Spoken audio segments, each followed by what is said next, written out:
Hello, everybody, and welcome to Rise of Drekis Chapter 5. How are you doing today, Jeff? Hi, doing great. How are you? I'm doing great, too. There's just one mild question about audio, but it's working fine, so we don't have to worry about it. Great.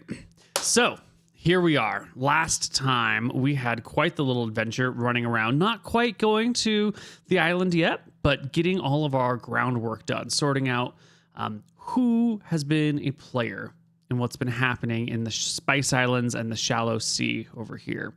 And we talked to Samir over in Pike's Point. We talked to Flusa, the woman in Outlast. Mm-hmm. Do we remember her name? It starts with an F.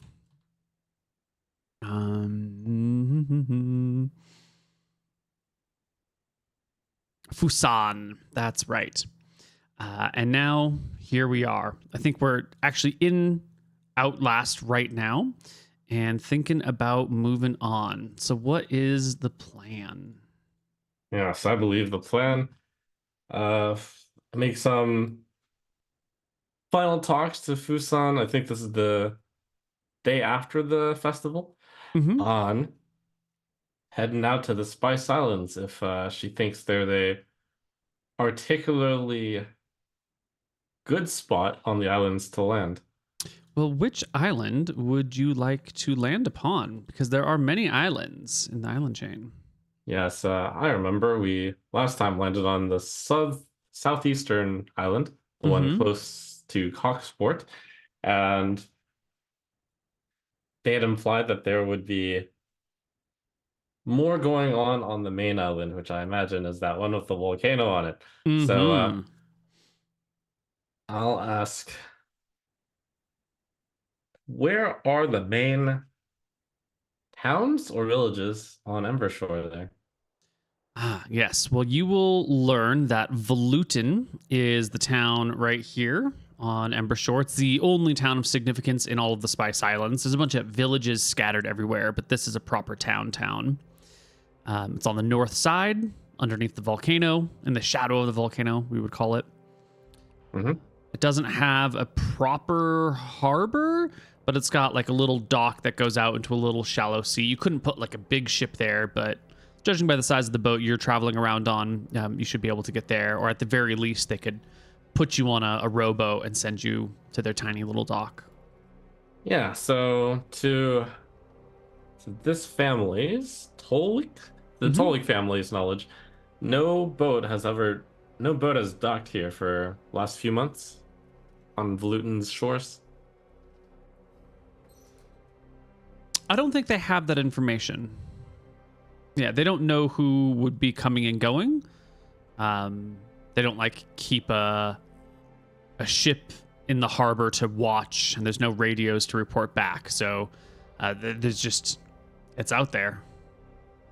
Okay, but there has been an agreement, well, a demand from that island to not have any of the ships of Drekis land. Any military ships. Yes. Which has included civilian ships because of overly careful preparation. Yes. So there's been a bit of an embargo in the last few months while they get ready to send you out here to resolve all these problems.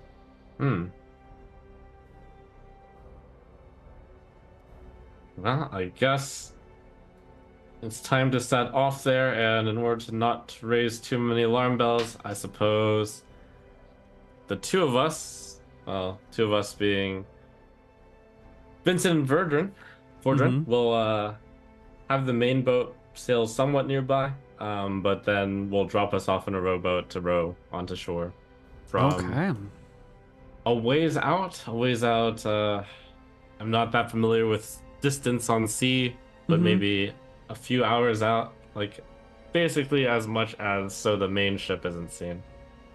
Okay, well, where would you like to make landfall? You could come all the way over here and then, have some people row you for multiple hours towards the mountain. It's December right now, so the weather's not great. It's not terrible, but it's not fantastic. This would be, the easiest place to get to Volutin. Or if you wanted to be seen the least likely, you could come from the southern side, and then there might be like a little village who would spot you, but they would then have to travel all day to get to Volutin. Okay. Yeah, that south side village looks pretty good. Nice, quiet entrance. Vincent and Vordren will both be wearing our Cuban style clothes acquired from Pikes Point. Yes. And that, I take it, would mean Vordren's not going to wear his armor, because the armor has to kind of go over the clothing. Or at the very least, like if you do put clothing over the armor, as soon as you're in decent proximity to someone, they would be able to tell that there's like something bulky underneath. That's fine. I think the goal is just to wear a Cuban garb. And if that involves wearing armor underneath, that's fine. So, yes on armor for Vordren? Yeah, I think the clothes were soldiers type clothes for Vordren. And what about his shield? Because that's a big obvious thing that you can't hide no matter what. Is he going to bring his shield? Yeah, that's fine. Okay. He's dressed as a soldier after all. Yep. You're not concerned that they're that they're going to see... Excuse me. You're not concerned that they're going to see a soldier and just, think big scary person? No, you're actually right. I am concerned. Thank you for bringing that to my remembrance. Yeah, no shield. And no armor as well while we're at it. All right. 10 AC for Vordren. Love it. Yep. Okay. Well, it'll be a few days to Embershore. And we will arrive on Thursday morning as Terrassa rises in the sky. And our party can hop into a boat. Sailors from the ship will hop in as well and do the hard work of rowing you a few miles out on the choppy seas until you make landfall, intentionally at the village or just kind of on the south side away from the village. At the village is fine. Great. You will be spotted, of course, coming in. There's pretty easy to see one boat on the ocean coming towards you. And like the last time you arrived on an island, there will be a bit of a hurried panic as people scatter around, grab torches. Some folks move out towards the hills. Some people just sort of scatter out of the town. And some cheap knockoff weapons, hoes, scythes, sickles, that sort of thing, will be gathered in the hands and arms of the folks as you make your landfall. Yeah, as I see them start fanning out, I'll shout in a Cuban, "No worries, friends, everything is fine." All right. You make landfall. You're in the Akuban clothing. Let me just roll on my handy dandy table over here.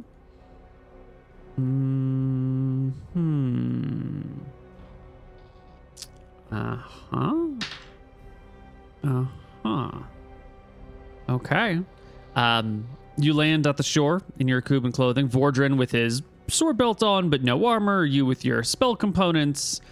And you are greeted by the matriarch of the village, an older woman, sort of wrinkling, sagging faces, grayed hairs, just a couple of teeth left in that mouth of hers.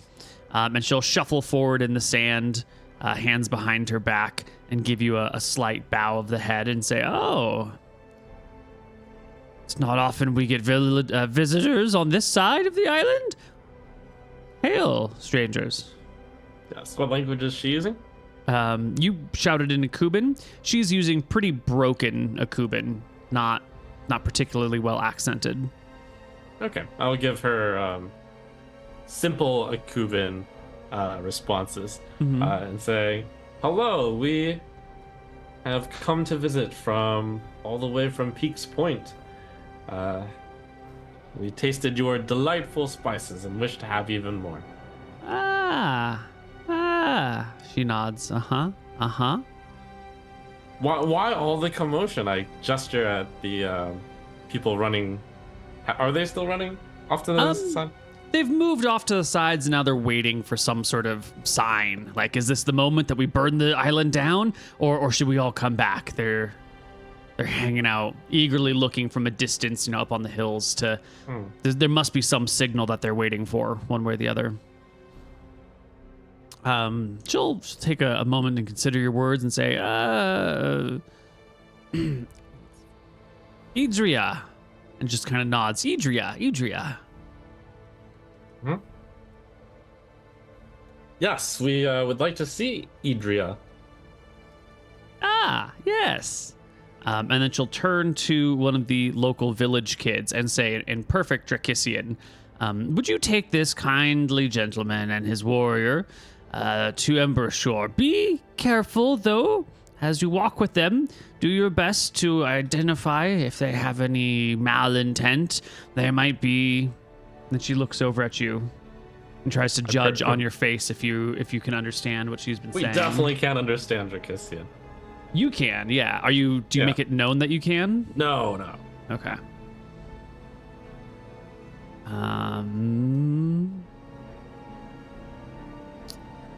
Ooh, and she needs to roll this thing over here.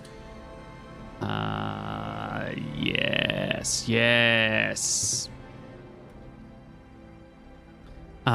She seems satisfied that you're not processing this information as you sort of just stand there blankly.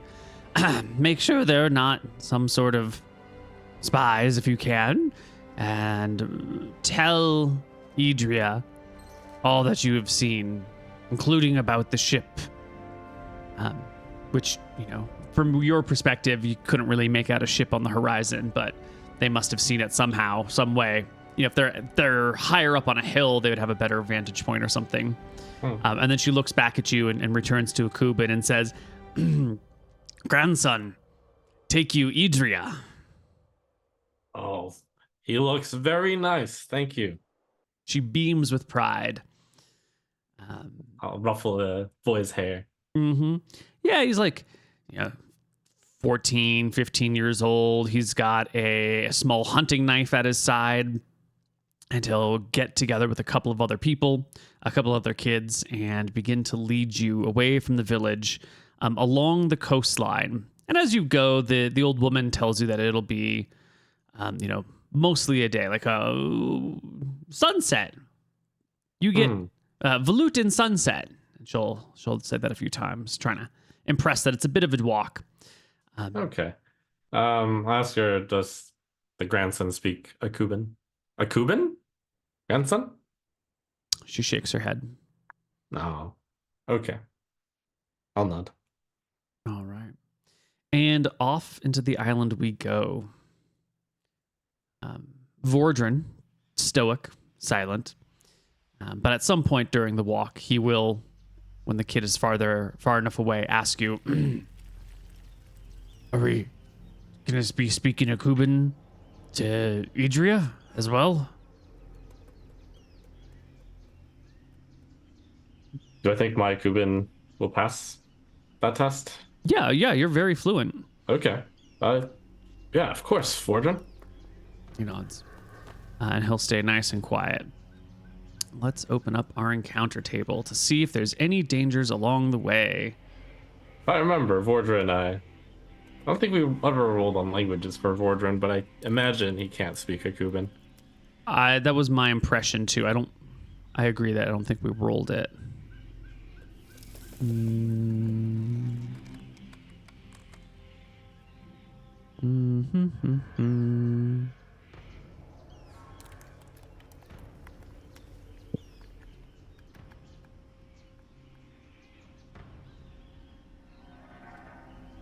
Let's see. We want this encounter table, and we want this encounter table. Do you have just one kid or a group of kids at this point? It's a small group of kids. They're all in their, early to mid-teens. Do they look like they can fight? That's maybe not fight. They look like they're probably pretty good at like hunting, or not hunting. Yeah, small game hunting and gathering, that sort of stuff. Yeah. But not like warriors. Like you wouldn't expect them to throw down in a big battle. Got it. I mean, on the journey, they've prepped themselves with like basic swords and bows, perhaps. Hunting knives mostly. You get the impression that these guys would probably just like run if there was an encounter, a battle of some kind, or hide. Okay. Classic tactics for hunter-gatherers. You see a big monster, just don't fight it. Just get the fuck out. No need to risk your life. Your journey today run you into creature.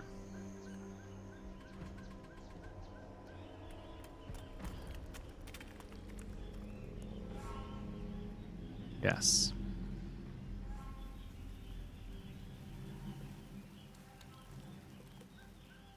As you're walking along this section of coastline, at some point you come off of the beach and you start heading in through this. It's like a valley between Mount Gull and Sindera, which is this bigger mountain over here. And there's like a little forested section that goes between them. And as you go through the forested section, you're going to come across these giant beetles. They're non-aggressive. They're beetles, right? They're not predatory that you're aware of. They're about 4 feet long, so the size of a medium dog. And they've got this huge, like, bulging back shell. And the kids will kind of pause you as you get near, and they'll point to the beetle, and they'll talk amongst themselves in Drekisian, thinking that you can't understand, being like, how do we tell this guy that these things spit acid and fire? And the kids go back and forth on, like, making motions from their mouth, and then one of them looks at you and goes like, "Pwa, pwa, no, pwa." Yeah, I'll nod at them. Do I get the sense Bordra and I could make it to Volutin from here? Without the kids' help. Probably. You've seen a map of the area. You know that there's a valley. There's hills on either side. It just cuts right through. So as long as you keep the mountains on either side of you, you will get to the town. It might slow you down because you don't know the most efficient route to take, but in theory, you could do it. Okay. That's nice. How many kids are there here? 5. Okay. I was thinking about doing something to get rid of them, but we'll stay with them for now. Okay. They'll lead you around these large beetles, and as you walk past, you can see that they are devouring the corpse of a baboon that's, dead and kind of rotting in the sun. These large, apparently carnivorous beetles are eating it and laying their eggs in the body, but you can go past them with no problem. And second encounter is that's fine. I think there are 7 of you, so this is just not a threat. Maybe if you were just by yourself, but with a large party, this natural creature will avoid you, and it's fine. Not too long later, well, actually quite a bit later, at the end of the day, as the sun is beginning to set, you will find yourself in Volutin, this seaside town in the shadow of the volcano, right on the coast. And people here are most certainly not expecting you as the kids burst forth from the edge of the forest, edge of the jungle. You can see a little path, and you can see some nice little orchards and some nice little farmlands. Plantations would probably be a better word, and smoke rising from little huts on the coast. It looks like a nice, cozy little village. Yeah.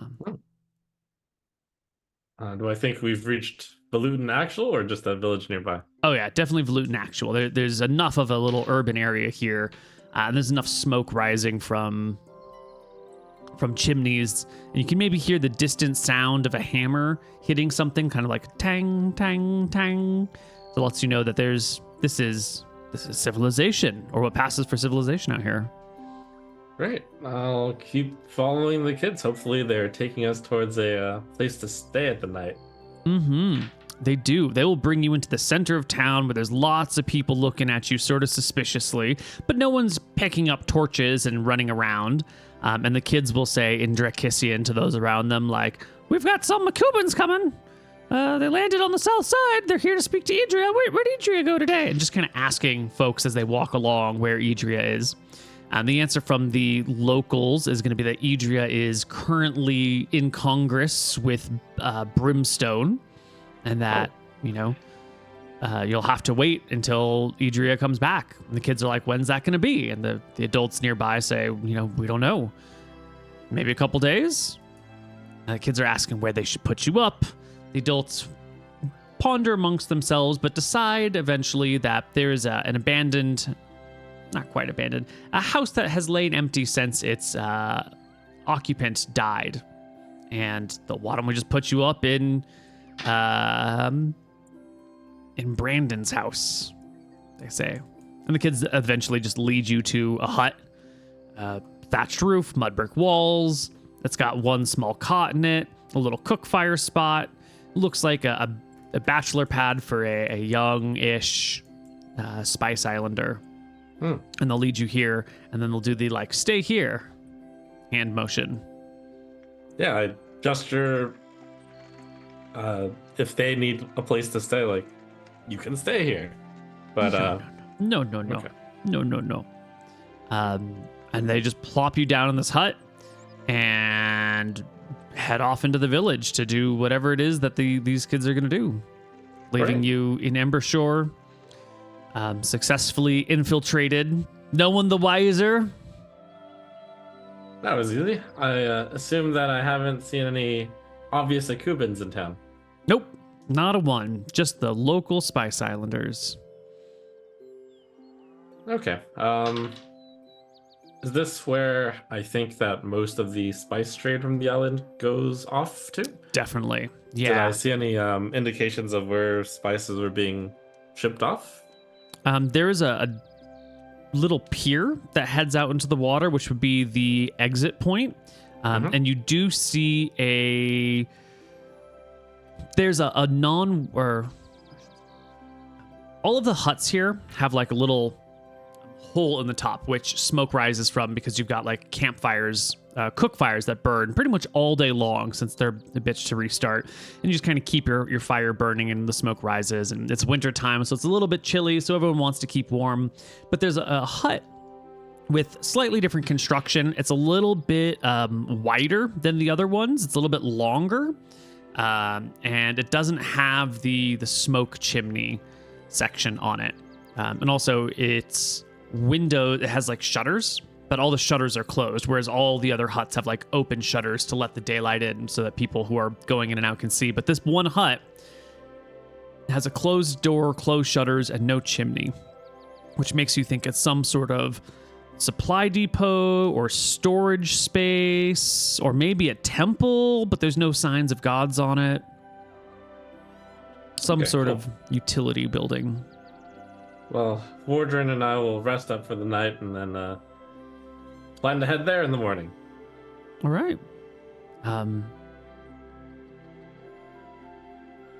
What are you going to do about food, like dinner and breakfast? For dinner, we munch on travel rations. At morning, we'll go to see if the town has any dining areas. Yeah. Well, morning comes. Morgan picks himself up off the dirt. You can head out of the building, and you will see that there's a couple of locals giving you the eye of they're here. Wonder what these people are up to. And it doesn't take too long to find a communal, something similar to a restaurant. That's too strong of a word though, but someone whose job it is to make food and dole it out to other people. They accept trade in coin or in goods. And they're just sitting there. They got a big old wok, and they're tossing noodles in it and chopping up little bits of strange meats that you haven't seen before, whatever probably they can find locally. And it smells, you've got the scent of basil, you got the scent of cayenne pepper. There's something else in there that you can't quite place, but gods, does it smell good. Nice. Well, here I'll reveal that I know some very, very, very basic Drekisian, and I'll just be like, that's two.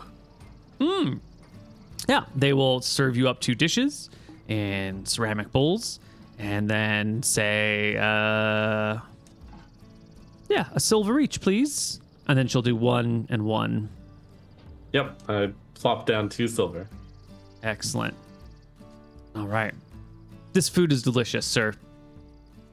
I'm thinking of Yum. the time that I was in Thailand and had this local, I don't even know how to describe it. Fresh Thai food is what we're going to go with here. That's the vibe of the area. And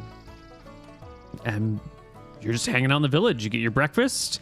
You can walk by that building.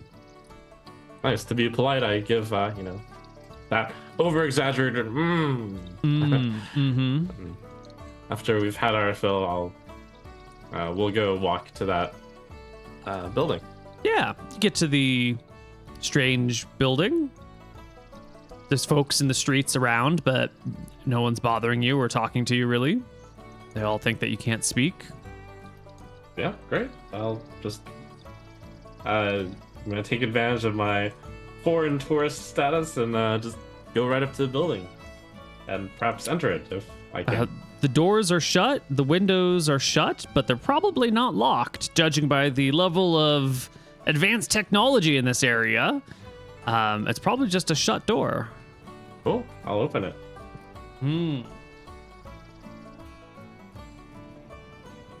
You open the building, and within it, you can see a series of crates and boxes and barrels. Some of them have like a Kuban family sigils burned in the sides. Some of them have Drekisian family sigils burned in the sides. It's got that like hodgepodge. These are barrels we've acquired over a lifetime of activity, and we're just using them for whatever purposes.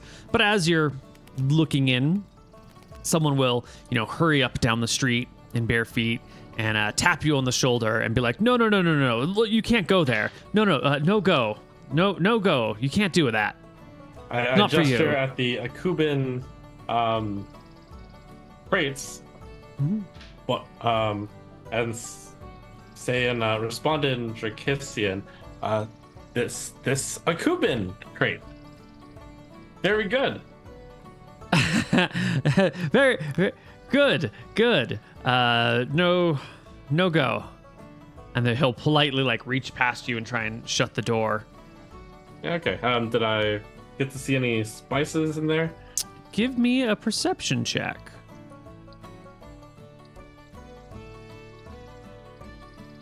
Yes, you can see whole strings of chili peppers and garlic cloves that have been strung up on like a little string and hung to dry in this building.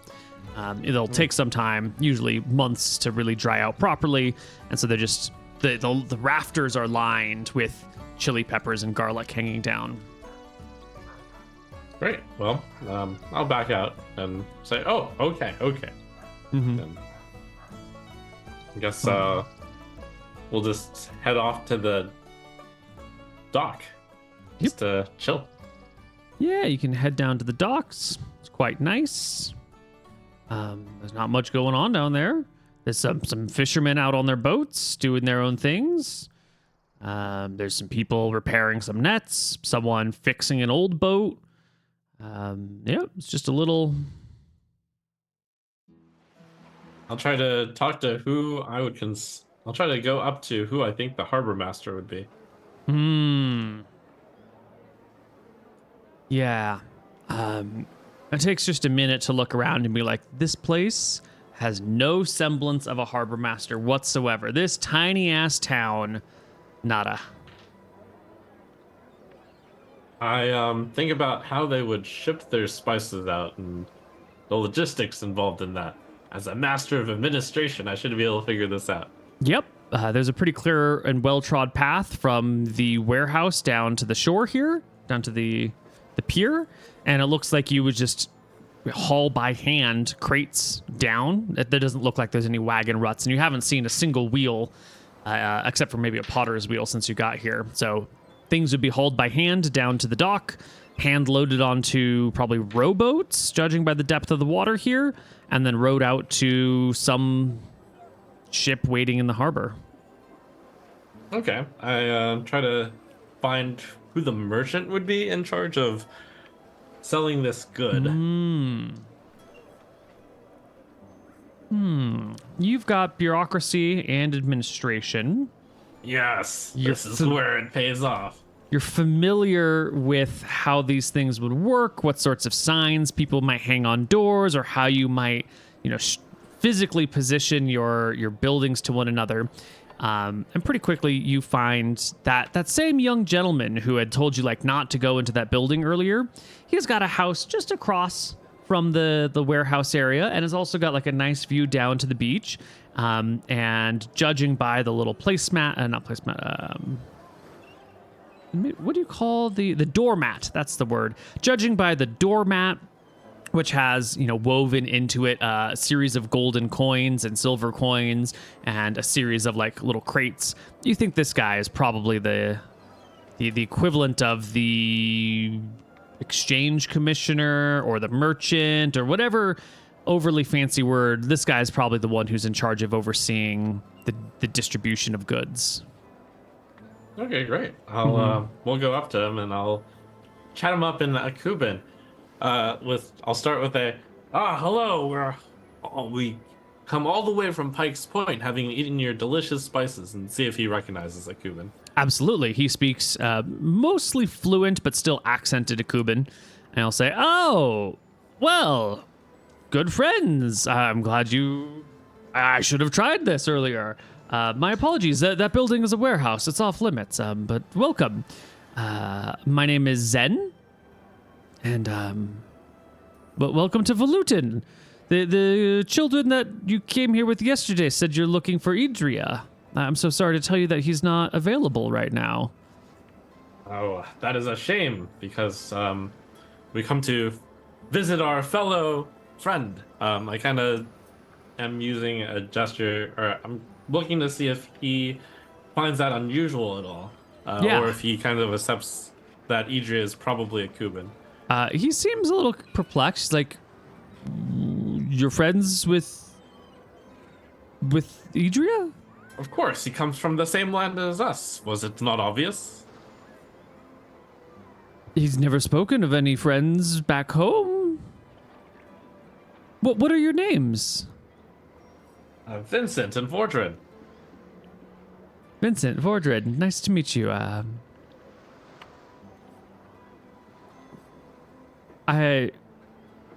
This is most unexpected. I didn't know you were friends of his lordship. Well, of course we would know of him. You? He is not expecting us. I see. We have just come to visit, as we have too much time on our hands. What a luxury. You must be very wealthy indeed. I nod and say, yes, we are. And after eating those delightful spices, I wanted to come here to see the source. We are merchants of kinds. I see. Well, I hope you found your accommodations acceptable. I wish I could tell you when his lordship would be back, but he will be out for some time. Life has been good under Idria, has it not?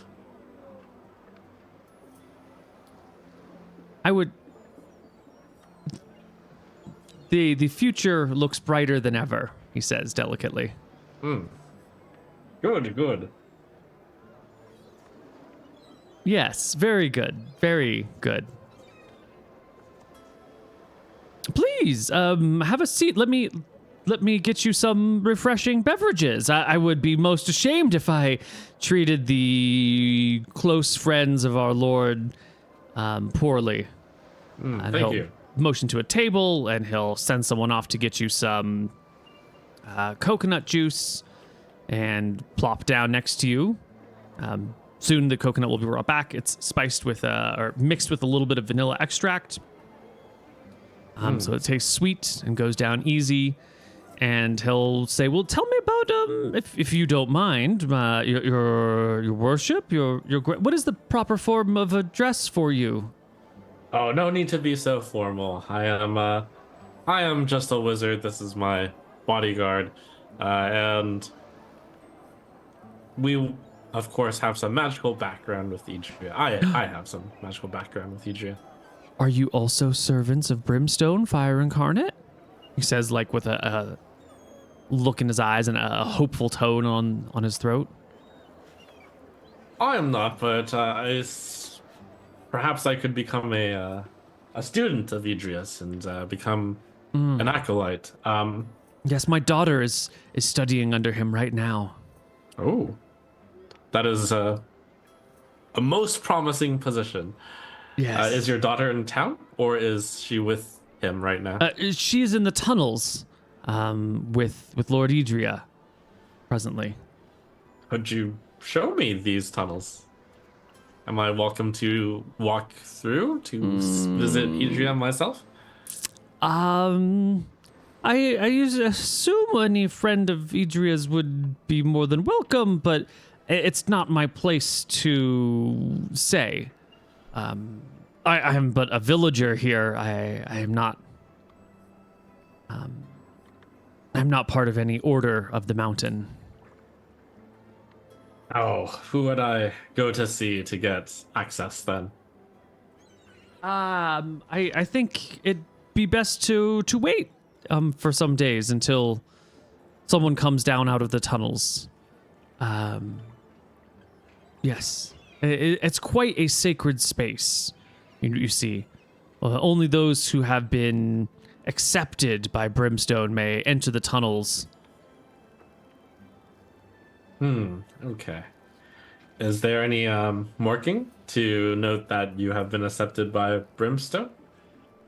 Very perceptive. Yes, of course there has.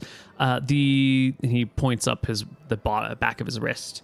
Down here, underneath the wrist, a few inches, there will be a sign, a red scale that has been what do you call it? He's looking for the word in Akuban. A scar in the shape of a scale, dyed red. Tattoo is the word. Okay, thank you. Mm-hmm. Well, very good. Thank you for your hospitality. We will enjoy this Volutin for the day. He nods, enthusiastically pleased that he has been able to play a good host to Idria's close friend. But, he understands your status as a noble or at least a very rich person and doesn't press you too closely for any personal details. You could see he's thirsty for information about, like, Idria's friend from back home. Oh, my God. Like, it's like meeting the president's childhood friend. You've got so many questions about what they were like when they were young, but it would be wildly inappropriate to ask, so he doesn't. And if you make your leave, he will let you go. Yeah, though I will also add, and I'm very curious, how would someone like me establish a large order of spices from here? Oh, business. Yes, of course, he says, settling into a more comfortable rhetoric. Well, of course, we would.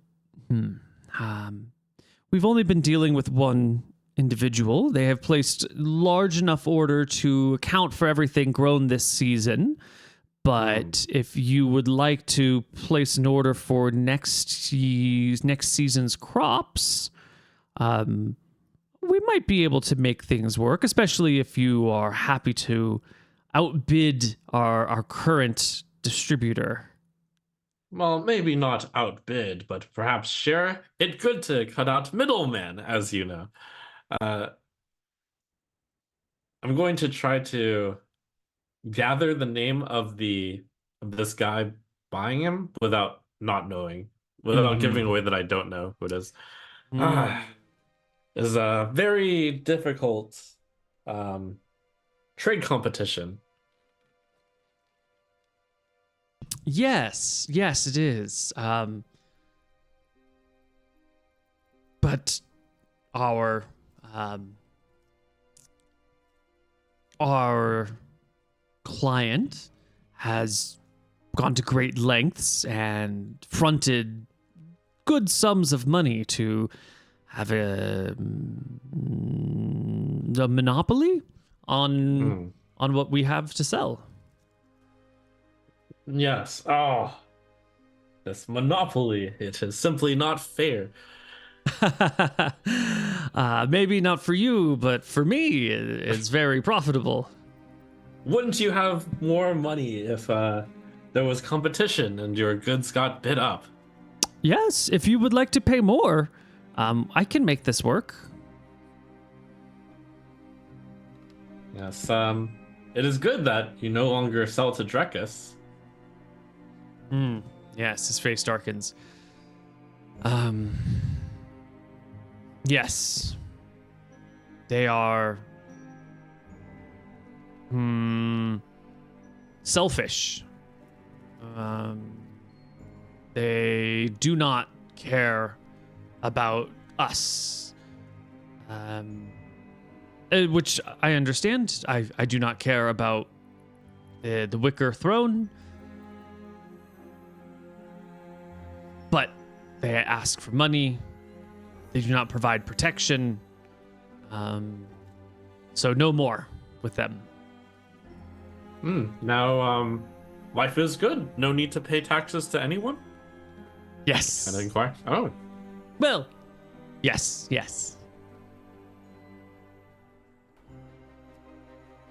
Surely Brimstone requires some tribute?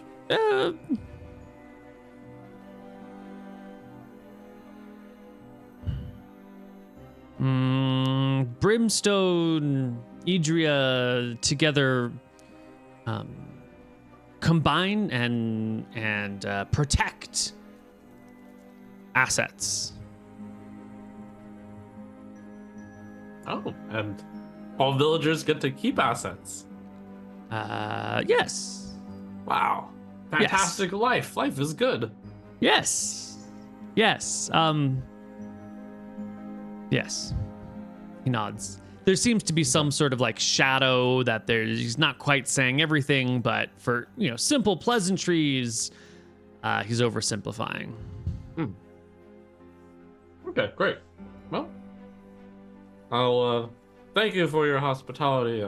I will go explore Volutin. What would you like to buy? Oh, everything. Oh, a little bit of everything or everything? Well, like you sold everything to a Cuban merchant, you also maybe half of everything. Half to me, half to him. Thanks.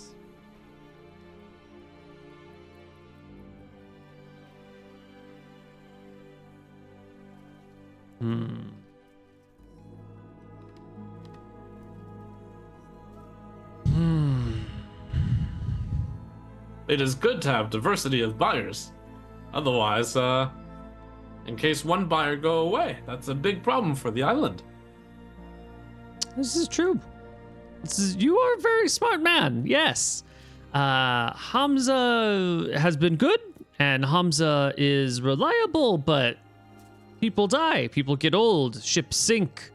You never know. It's good to have many friends, many buyers. If you want half of everything, that's a lot. Do you have money? Of course we have money. How much for half of everything? How much is everything? Initial questions. No deal today, but we will think about it and talk about it. 4 seasons, 4 types of crops. I need to write these notes down as I say them, otherwise I will absolutely forget them.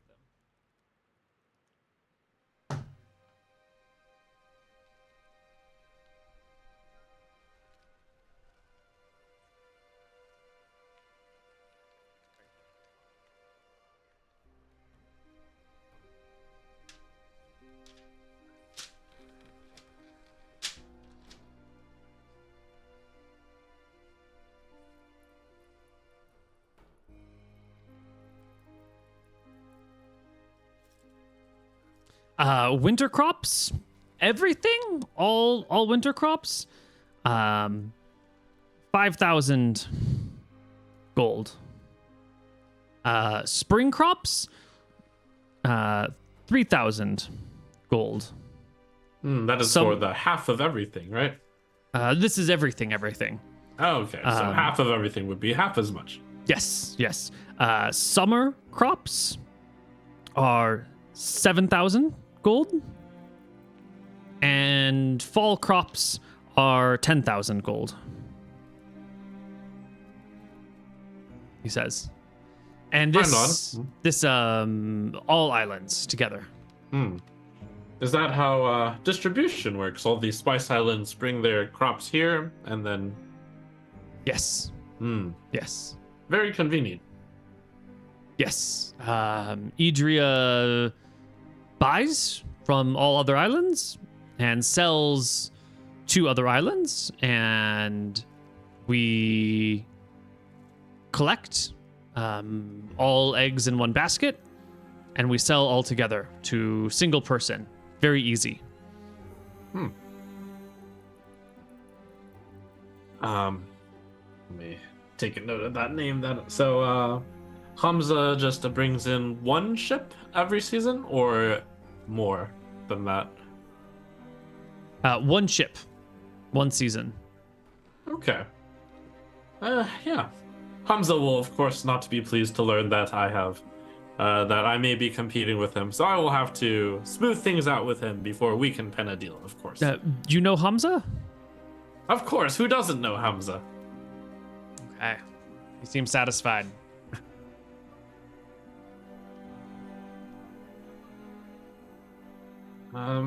Very good. Glad we could talk business. We will be back in time. Okay. Good, he says, exceedingly pleased with this. Any advice on where to visit in Volutin for good visits?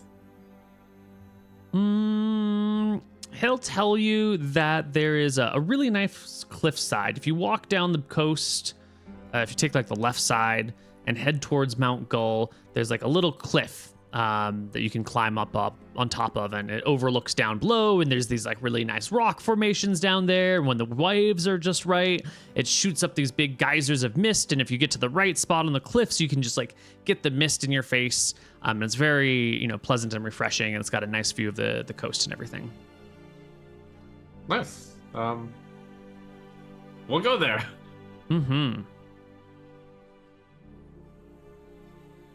Okay. I guess you can just kill some time then. Yeah, as we're walking around Volutin and perhaps being at this really good vantage point, I'd like to see if I can find the tunnels to the volcano. On the down low. Right. So the island that he's pointing you, the mountain he's pointing you towards is this one. The tunnels. Well, there's two mountains. There's the volcanic one, and there's this one. So you can search this one if that's that direction you want to head for tunnels that would be on this side. Sure. And that looks like it might have a good vantage point to the... I expect the tunnels to be in this big one, but perhaps from that side, man, I'd be able to see where the tunnels on this one are.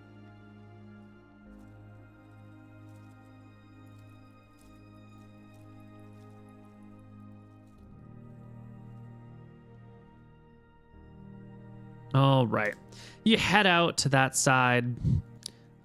You can see there's some little trails that lead out to the cliffs. Once you climb to the cliffs, you can see that there's a little village just on the other side of the cliffs. You can see some smoke rising from a little bit up the mountain, indicating a little village up the mountain. You can look around. Let me roll some dice.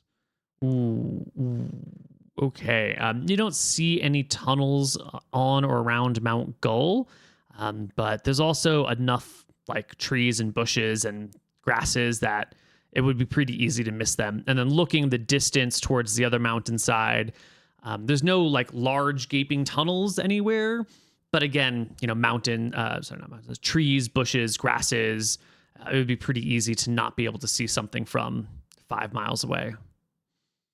Is it a far enough distance that I couldn't see people walking to and from the mountain?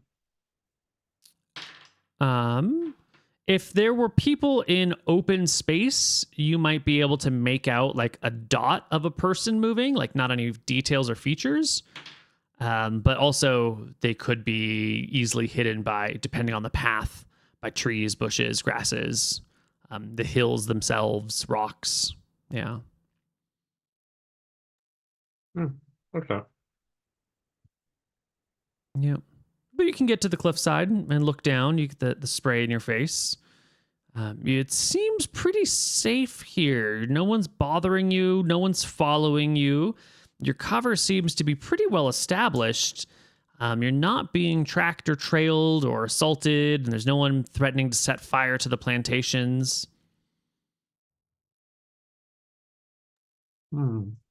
Yes, it's all going so very, very well. Nice. Well, does a trek to this mountain and then back, will that take up basically the whole day? Half the day. Not even. Okay. Yeah. I'll start walking towards the mountain that I suspect Brimstone's at. There's lots of little trails that lead out of the village, and some trails that lead up towards that mountain.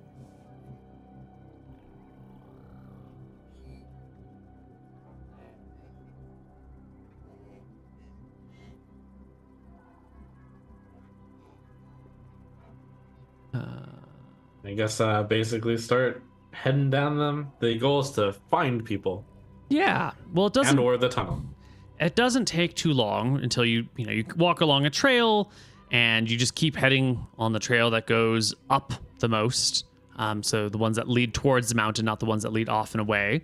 And you'll take a couple of wrong turns where you take a trail that you think is going one place, but it just like ends at a pool of water near a creek where some people have like gathered to go swimming in the afternoon. And then you can backtrack from that one and take another trail. But eventually you do find a trail that has these little symbolic shrines on either side of it from time to time, just like a little domed hut or a domed roof over like a triangular shaped building with 3 little feet hanging off the end of it. You would recognize these as the sorts of shrines you might see for deities back home, but these don't have any markings of gods on them anywhere. But they are definitely sort of religious symbolic shrines for protection. And eventually, climbing to the top of this path, you will come across a nice, large lava tube.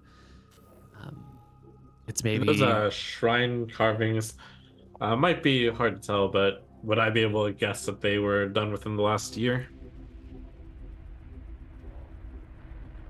That's probably year and a half, 2 years, something like that. They're definitely fresh. They don't have that I've been sitting in the air weathered for a decade look to them.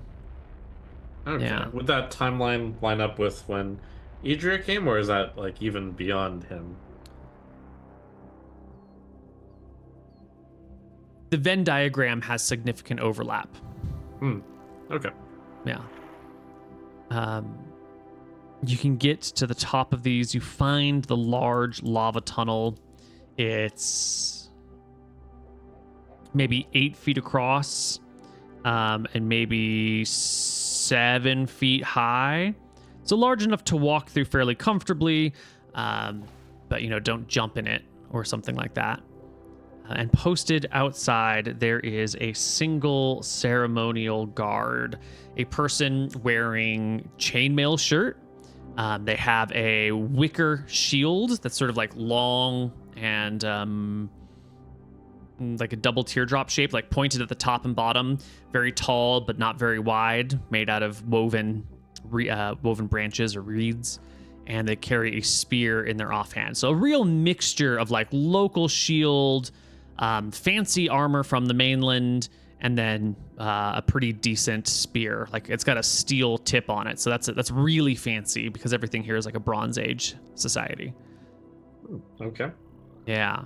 And the one guard will stand there, and as you approach, they will say in Drekisian, "Who goes there? Halt! State your name." Yes, first I'll try Kuben. Hello, I say in Kuben. My name is Vincent. See if he recognizes it. If not, then I'll go switch into Broken Drekisian. Yeah, he curses slightly under his breath in Drekisian, being like, "Fuck this guy," or not this guy, but fuck, Kuben. Who the fuck? And then you switch to Drekisian, and he nods along. Hi, Vincent Wardren. Friends of Idria. Friends, Idria. Yes, from Akuba, from Pikes Point. He looks very concerned, very surprised. He eyes you up and down suspiciously. Would you make me a charisma check as you try to pass this lie to them? Sure. Ooh, buddy, this guy did.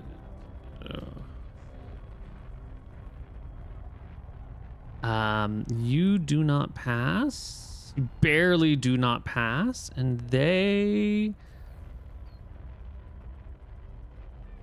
he looks at you suspiciously, like many of the others have. Mm-hmm. I'll add as I show my wrist. Heard need to get tattoo on wrist. He raises his hand, and you can see he's got the burned red tattoo on his wrist. Yeah, I raised my wrist. There clearly is no burned tattoo, but at least I'm trying to indicate I know the proper procedure. And I ask, where I get tattoo? You have 15 charisma? That's amazing.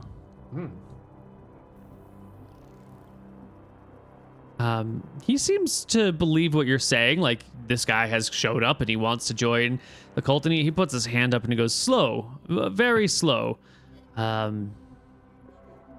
Not so easy. God, what in Drekisian, how do you tell this guy this? It's switching back to a Kuban. Many steps first. Not for everyone. I nod. If means I can be with Idria, then worth it. He laughs. Go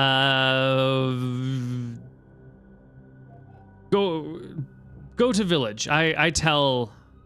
I'm switching back to Erickson. I'll tell the guy. Just Yeah. back to a Kuban. Go to village.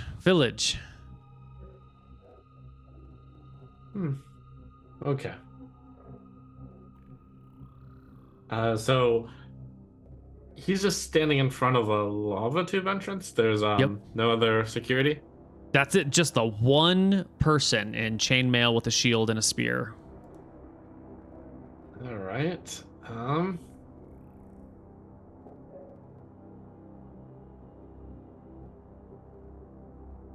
right. Let's see. I think it's time to step it up. I'm looking through my spells. One sec. I'm sure that I want to use hypnotism on this guy, but I need to figure out how that works. Casting time 1. He makes a saving throw. It has a duration of 1 round plus 1 round per level.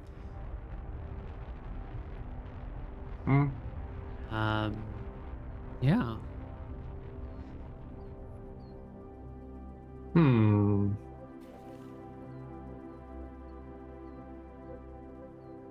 I guess I'll just start off with non-magical purposes. Oh, no need to bother Idria for now. We want to show up all prepared, with already ceremonial tattoo on.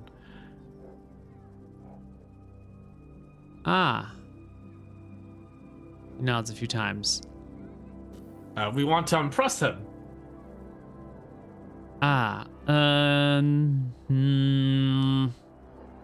Idria make tattoo.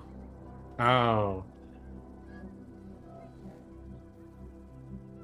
Gift, yes, he gift.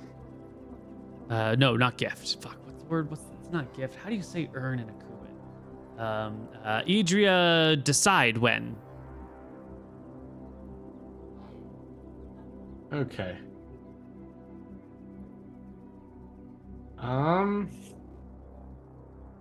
old friends of Idria get to meet him? Wait in village. Wait in village. Wayne Village. Okay. Wait in village. Idria have house in village? No. No. He points to the volcano behind him. House.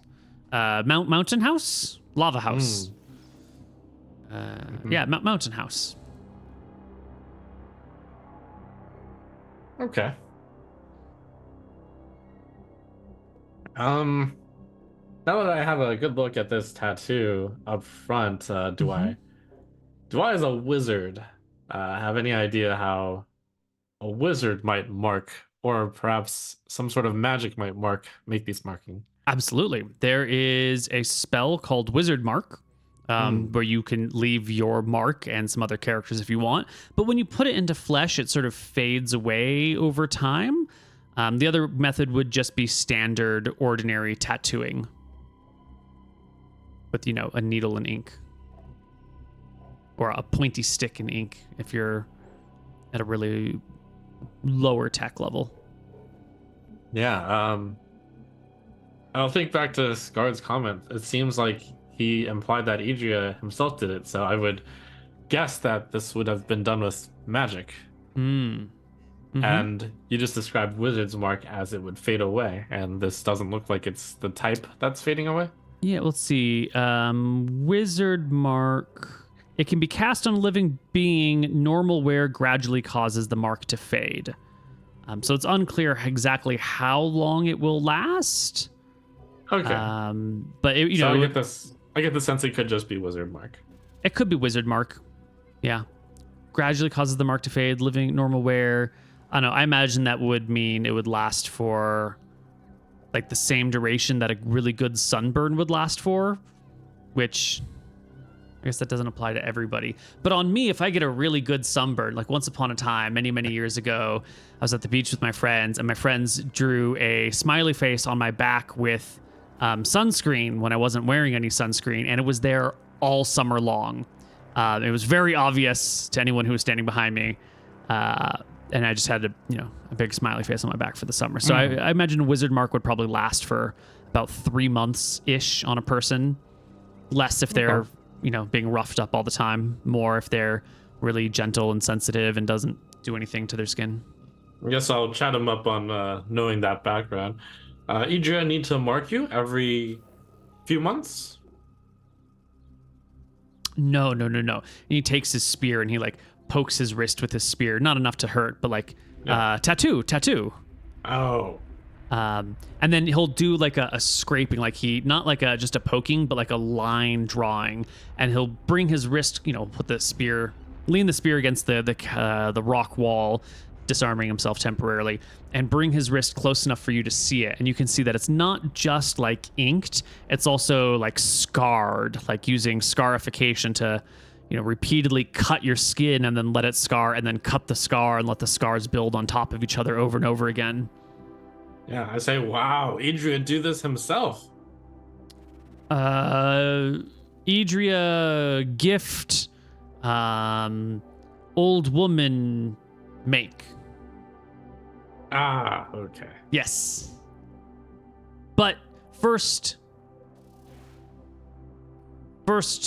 must learn and make promise to Brimstone, to fire, to Liz, flying.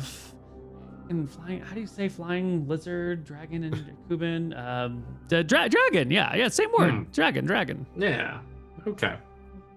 Good. I think back to the merchant I met first. Did he have that tattoo? He did not. No. Okay. Okay, thank you. I bow and I walk away. Yeah, as soon as you begin to leave, you can hear the scuffle of his sandals, and throwing a look over your shoulder, you can see that the guard has picked up his spear and he is heading into the tunnels. I shout back, wait, no need to bother Idria, like I said. He turns back and he just gives you a wave. And he waits. He makes sure that he waits to make sure that you're turning and leaving again before he heads off. Now I go back up to talk to him some more. He comes back out, cocks his head to the side. Okay, you find way home? Yeah, but don't worry Idria right now. We know he's very busy.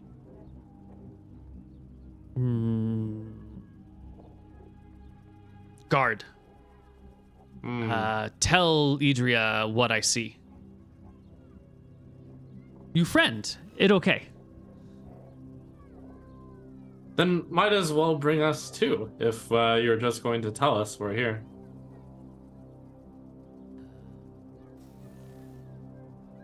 No go. I tell. It's okay. It's good.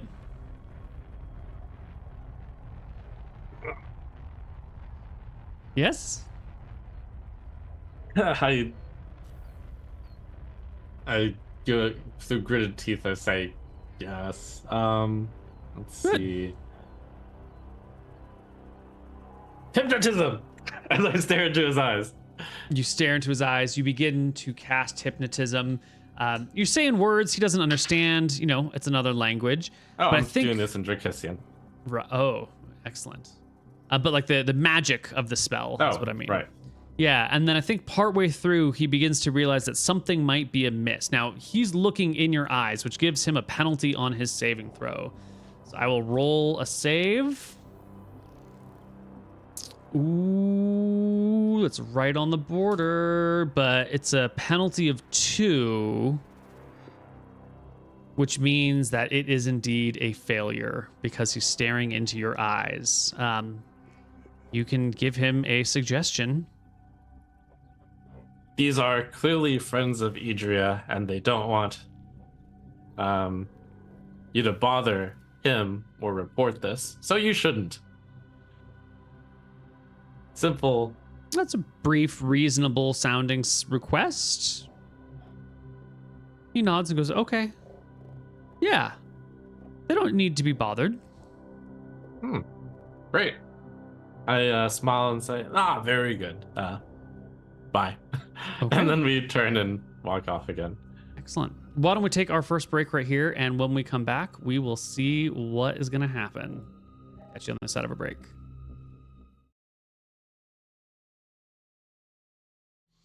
Hello, everybody, and welcome back to Rise of Drekis. Our great hero, Vincent Mapper, aristocrat, cartographer, bureaucrat, administrator, voyager, trader, traveler, is on his way back to Volutin.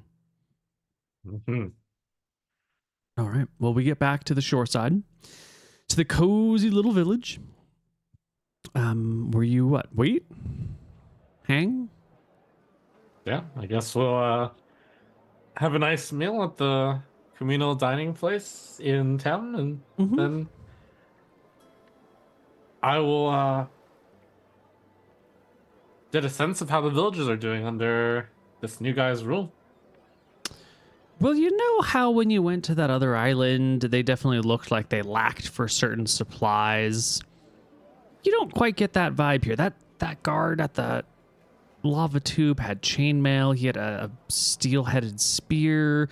The people around here actually have pretty good knives. The woman who's making your food has like a nice big high-quality wok. Her equipment's pretty solid for chopping things up. Like she's got a nice butcher's knife.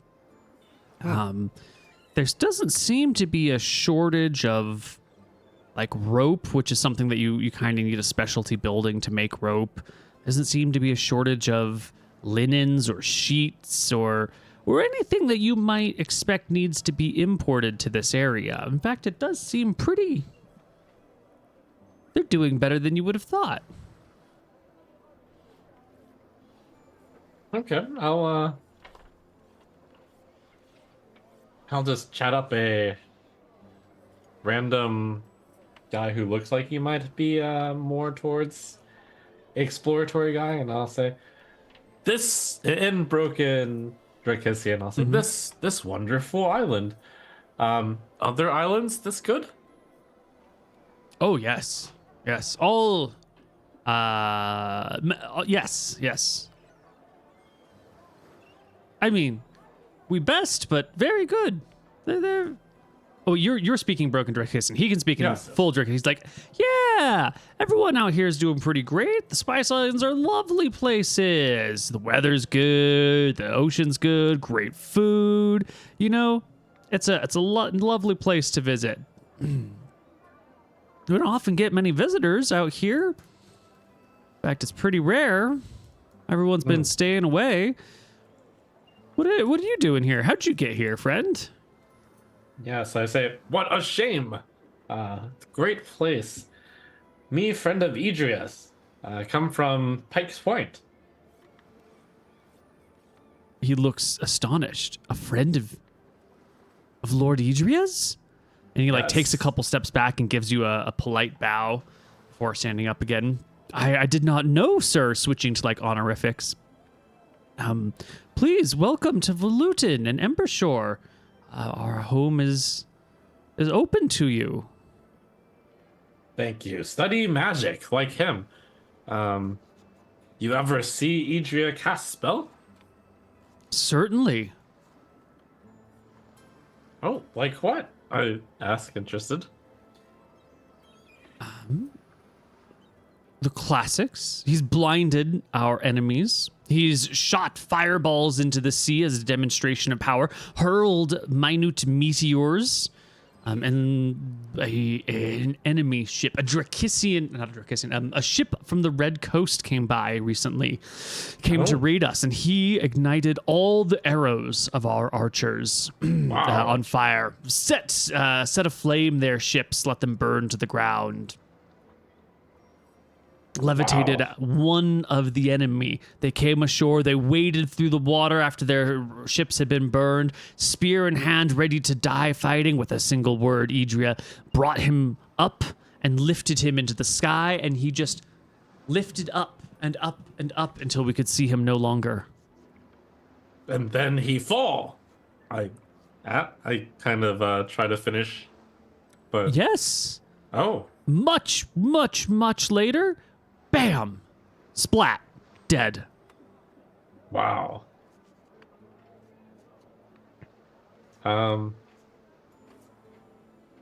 Yeah, he cast different spells from me, but he colleague.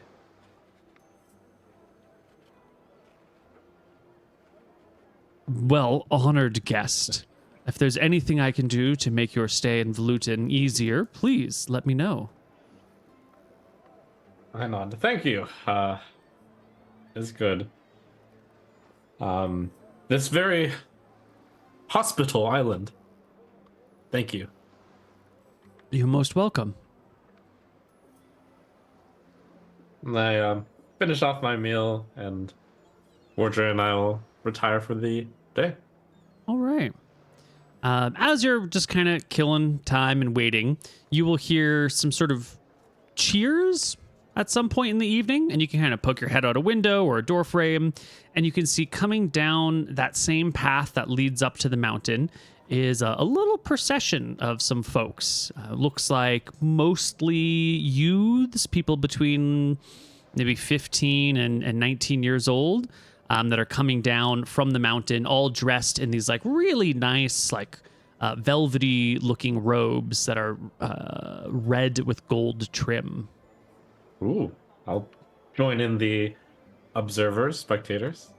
Yeah, people are just sort of, they're doing the applause and cheer of someone who's like, how do you say, if your kid's sports team does well after the game, everyone's like, yay, good job. Or if, soldiers are coming home from deployment, they might have like a little parade of people or a little lining of people who are like applauding them as they come home. It's that sort of like, you done good being off somewhere else doing something, and we're applauding your return. And then once the people walk by, everyone goes back to their business, except for the parents who come and intercept their children.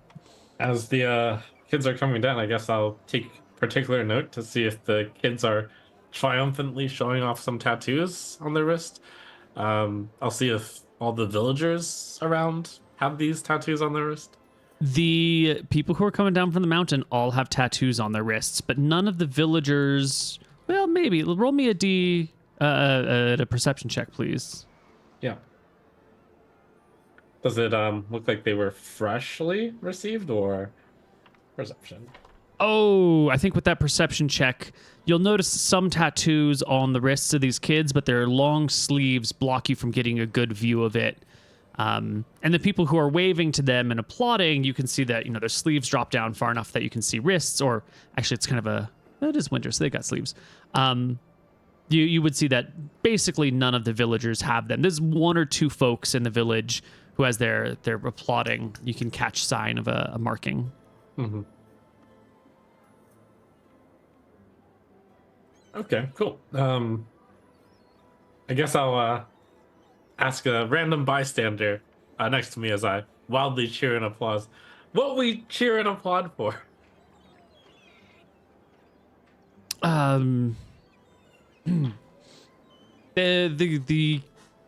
They've come down from the ritual. They've made their offerings. Oh, very good! Yay! I cheer and applaud the kids. Applause all around. Soon the kids go back to all their respective homes, their families, and do their own things. But no sign of Idria. No sign of the old man with the Akuban accent. Got it. All right. Well, I'm changing up my spells. Tomorrow I'll be able to get to the bottom of this, I'm sure. Okay. Well, the next day comes.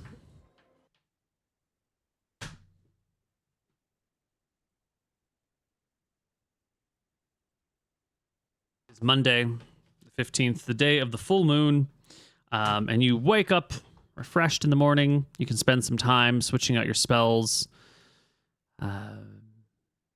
Yeah. Get breakfast. We haven't been tracking your money, but if you would pay out, 1, 2, 3, 4, 5 silver for food and drink, probably double that because of Vordrin, 10 silver. Okay. That seems expensive. Well, you had Saturday, Sunday, and now Monday. So that's, I guess, 1 4 silver meals per food meal sounds expensive, but maybe not. Yeah, it's like $10 a meal. That's Okay. Yeah. And then I assume, a little bit of extra spending on something while you're here. Sure. So, I guess straight in the morning, Vordrin and I will head towards that lava tube, stopping well before we get sighted by the guard that I would suspect would be at the entrance. Yeah. You've got decent intelligence, right? You've got... What's your int? 14, easy peasy. You got no problem finding way back along the traveling road. And then you stop and wait. And long before you see anything, you will hear the sound of feet coming down the hillside. You've taken a nice little... Are you on the road? Are you off the road, hidden in some bushes or behind a hill or something? I was on the road, just planning to go off the road for a bit to cast spells and then go into the lava entrance after. But I guess upon seeing some activity, we'll just hide in these bushes for a bit. Yeah. You can step off into the well-forested area, hide in some bushes. Nobody's looking for you, so they're unlikely to spot you since they're not like scouting the area. Ooh, 1, 2. No. Okay. You're fine. You walk down the road or I'm sorry, you hide off the road, and then you can see a group coming down. Where's my...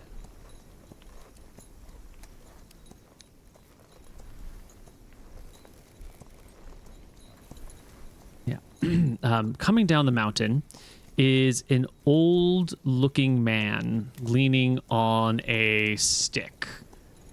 He looks something like that. I'm going to blow up his token to make it a little bit easier to see. Probably hide those bars, which you probably shouldn't be seeing, but it's fine. They don't mean anything. They could all just be 1 out of 1s. Yep, I only see a red and a blue bar, so no numbers. Perfect. Based on his look, does he look like he could be Idria? Yeah, he does. It's an old man, long white hair. He's got a staff that looks like a twisted piece of wood with a series of like red gems set in the middle of the top, which kind of comes up in like a needle's eye with these red gems in it. He's got black robes with red and gold on them, and crisp, clear green eyes. In front of him is a guard, the same guard that you saw yesterday at the lava tunnel, and behind him is another guard. Okay. Similar dress, chainmail, spear, shield. This it? The final boss battle right now? No, we'll just hide. All right. You hide.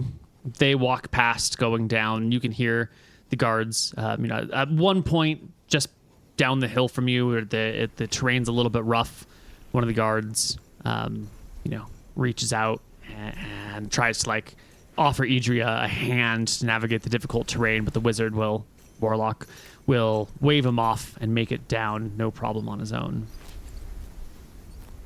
Soon they are gone. Nice. So with that guard out of the way, I start suspecting maybe there's no one guarding the tunnel entrance, and maybe I can save some spells. So I'll start walking towards there. But as I head there, I am still going to expect there to be a guard there. So if I do see one, I'll try to quickly duck out of the way. Yeah. Well, you know the area where you'll soon have a viewpoint. So as you get towards the spot where you can look into the cave, you look around, and sure enough, there is a guard. He's not the same. He's not wearing the chainmail with the nice steel spearhead. It's actually a pair of people who are no armor whatsoever, but wicker shields and regular bronze spears. Okay. Well, double checking this.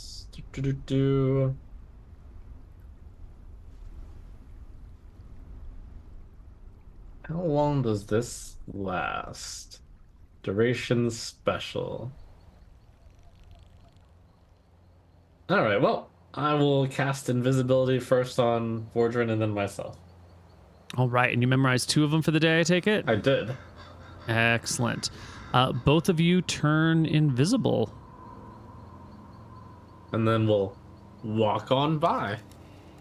Now you are invisible, but you're not silent. So there's a non-zero chance that these people might hear something amiss. They are guards. It is their job.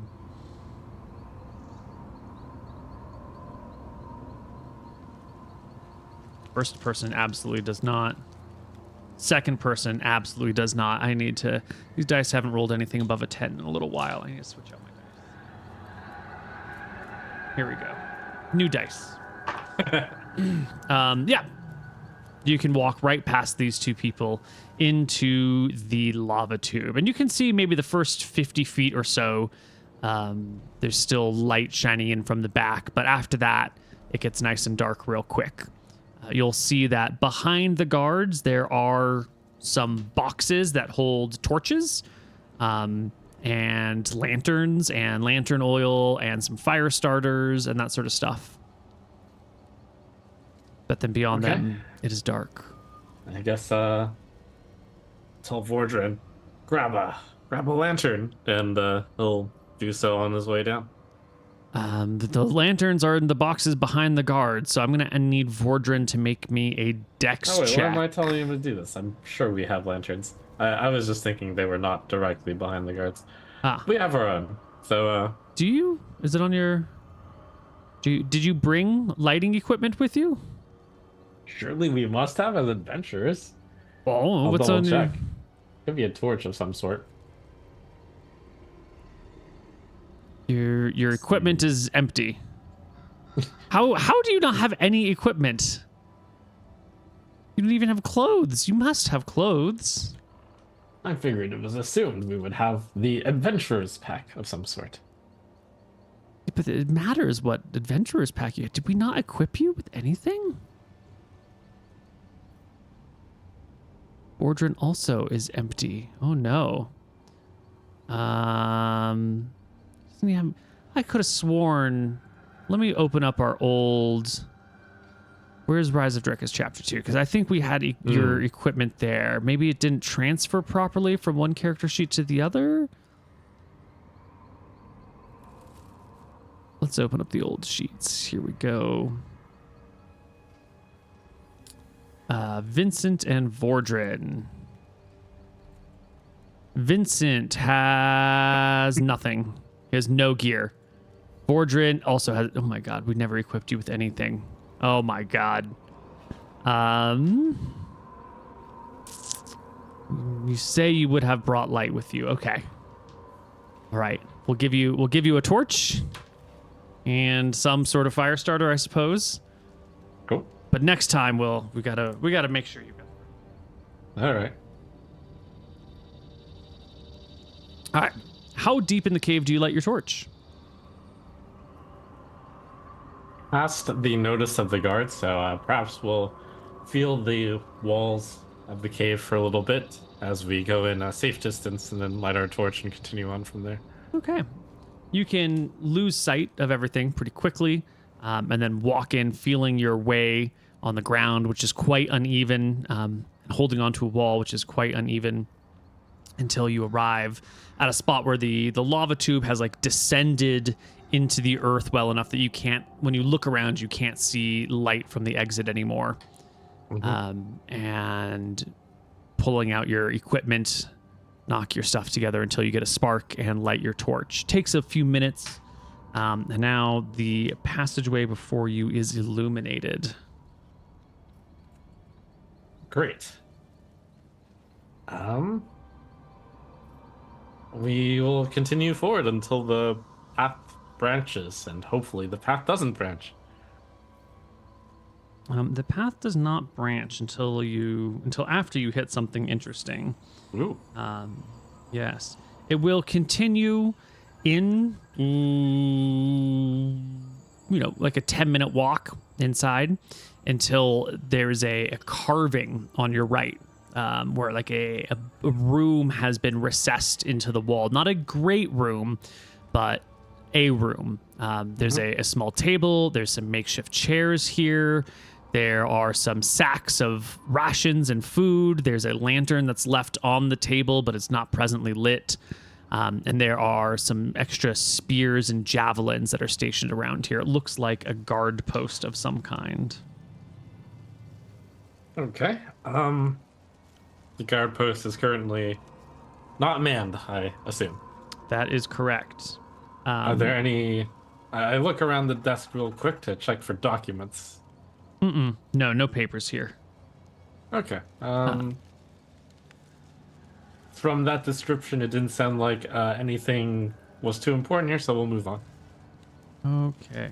Now, before we get too deep into this, I want to remind you that when you're walking in darkness with a light, even if you yourself are invisible, your light will stand out to anyone who is like further down in the cave. They will see you long before you see them by the nature of light and dark, right? Yeah. Okay. Just so we're all on the same page here. That's fun. We'll like immediately stop the light if we see light as well.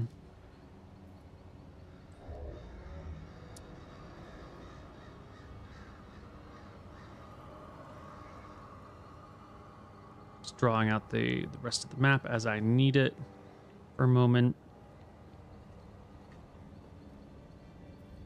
Yeah, the path continues. It does a little bit of twisting and winding.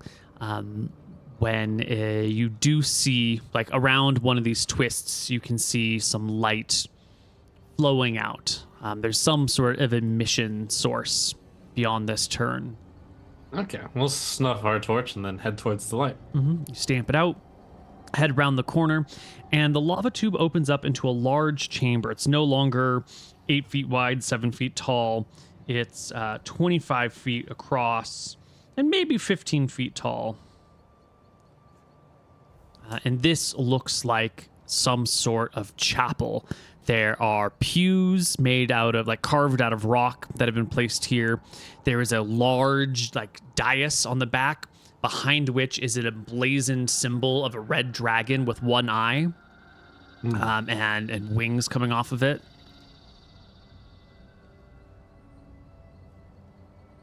Empty, I take it, other than the statue. Yeah, the carving, the statue, the dais, the pews, a little plinth up there upon which someone might like stand before people and recite a sermon. Sconces in the walls where you would hold torches. There's a way to the left and a way to the right in this worship room, church hall, something like that, town hall. You guys could search the area if you would like to find more details, but this is what you see upon first glance. Okay, I'll search the sermon area, the place where you would stand and give a speech.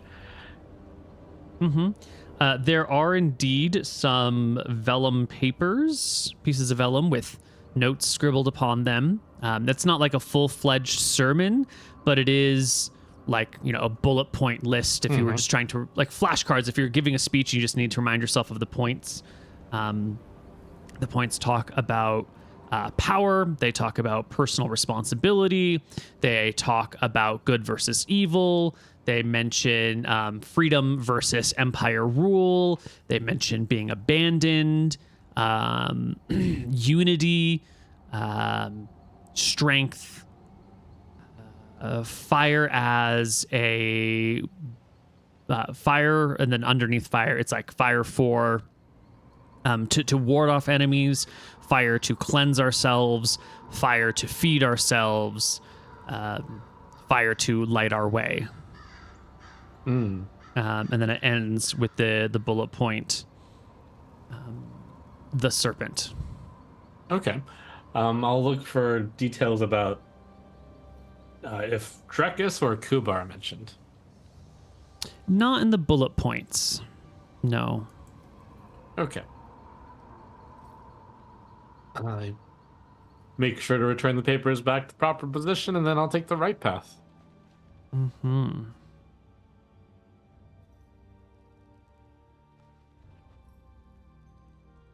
As I think to myself, maybe this is a lone actor from Koibu, and he's just creating his own little kingdom here.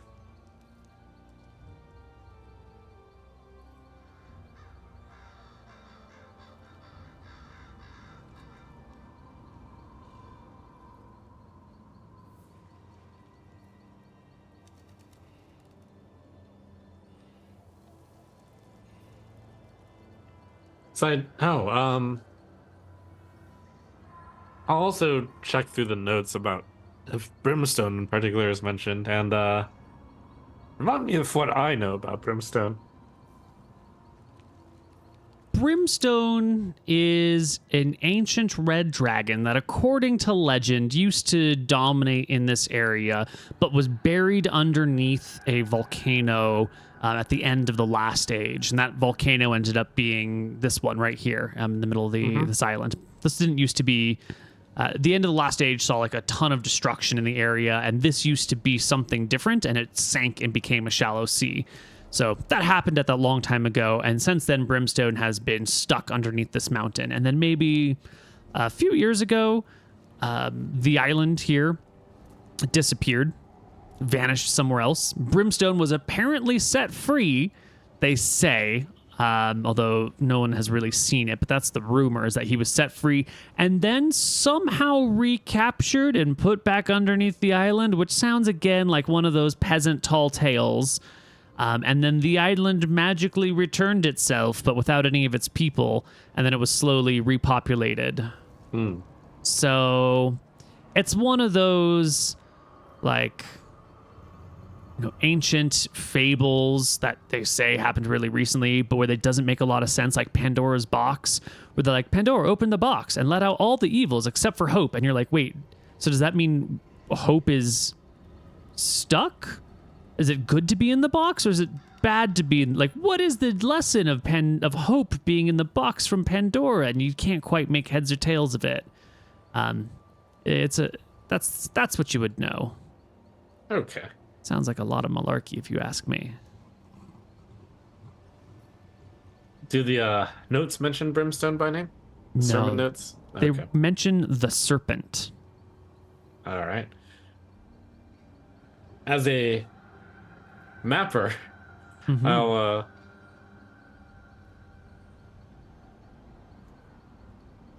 just mentally file away that I find it amusing that this island, if you looked at it like a Rorschach ink blot test, kind of looks like a dragon. It kind of does. Yeah. Yes, and the town would be right on the dragon's back, wouldn't it? To the right. Right. You head to the right. The tunnel goes for, I don't know, another 1,000 feet or so before it branches. You're going to have to relight your torch, which you can do. And the branch is just a forward path and a left turn that happen here. And the tunnel, once again, is about 8 feet wide, 7 feet tall. Got it. Forward. Forward. All right. Another 1,000 feet or so. And you get to another chamber, the end of this tunnel. And here the ground has been carved flat by metal tools of some kind. And there is a crevice in the earth, like a crack that runs for maybe 15 feet across. The whole room is maybe, it's an awkward shape, but it's about 30 by 30. It's not a perfect circle, not a perfect square, just kind of, bulging at sides. But the ground has been perfectly leveled, and a 15-foot crack runs through the middle. And out of this crack rise some sort of smoldering, sulfury, fumey things. Like, the whole place has smelled. I probably should have mentioned that. But the whole place has smelled like a volcano, And it's been warm in here. It's been dark. Not very damp at all. Okay.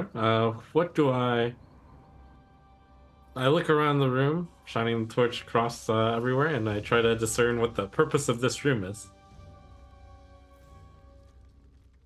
There are some comfortable, nice fabrics that have been folded up.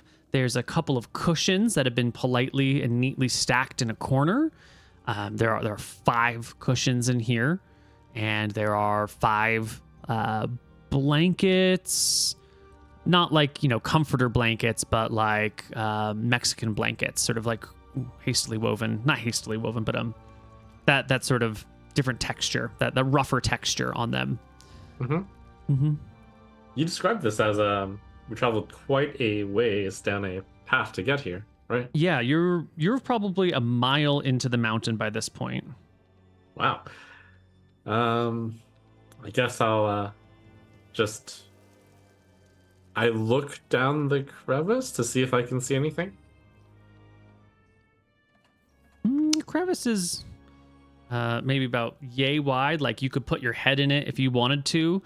It does look like it goes more or less down. The sides are pretty jagged. It's not a clean line. You think you could maybe fall down there or get stuck down there or just fall in eternity and die down there. It doesn't look safe. But as you look down it, the fumes that are rising come right into your eyes, and you can feel that cutting onions burning sensation in your face, and you feel the impulse to pull your head back, and you feel a little bit lightheaded. Okay, I'll pull back and mutter to Vordrin some sort of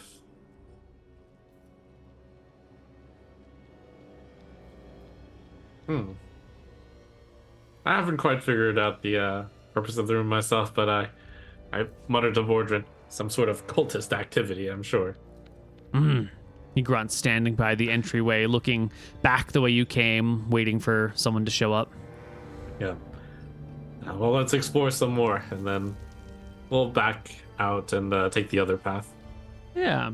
The other path has another one of those. It goes for a little ways, and then it has another one of those little alcoves where there's like a little guard station. Again, empty, but a table, a chair, a sconce in the wall where you could put a lantern or a torch or something.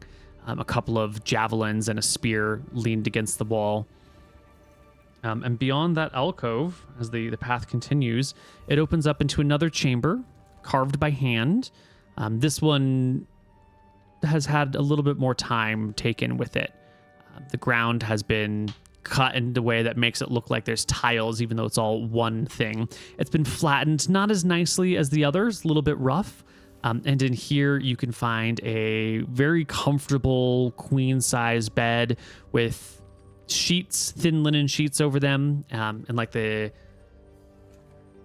what's that princess-style bed that has like the beams that go up and then the linens that hang down around it, making the little canopy. Maybe it's just called a canopy-style bed. But it's one of these sort of semi-enclosed, comfortable beds with a little nightstand next to it and a couple of chests sitting next to the nightstand. These chests actually have locks on them. They're proper locking chests, banded with metal to keep anyone from breaking in. There's also a small little bookshelf, about the size of one of these bookshelves behind me, just quite small, with a few tomes resting on them and some blank journals, some paperweights, writing utensils, a small bag, like a coin bag, size bag. You can see in a basket that opens up, there are some clothes that are folded in here nice and neatly, an extra pair of sandals, a comfortable sun hat. Yeah. Tell Vordren, that must have been that must have been something like a living room. This looks like it might be his personal bedroom. I'm sure there's all sorts of interesting clues here.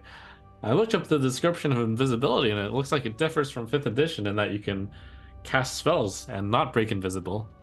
Yes, as long as they're not offensive spells. Great. I will cast Detect Magic here. Excellent.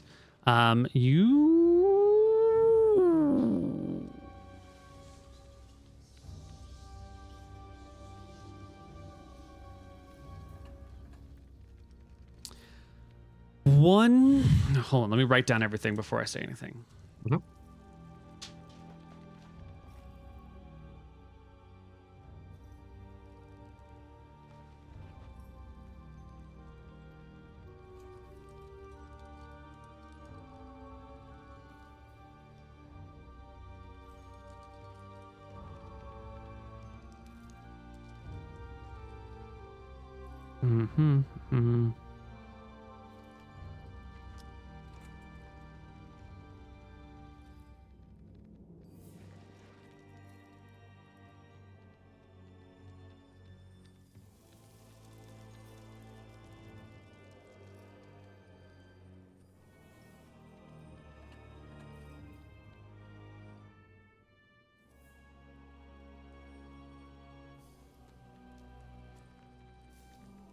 Because there are magical things in here.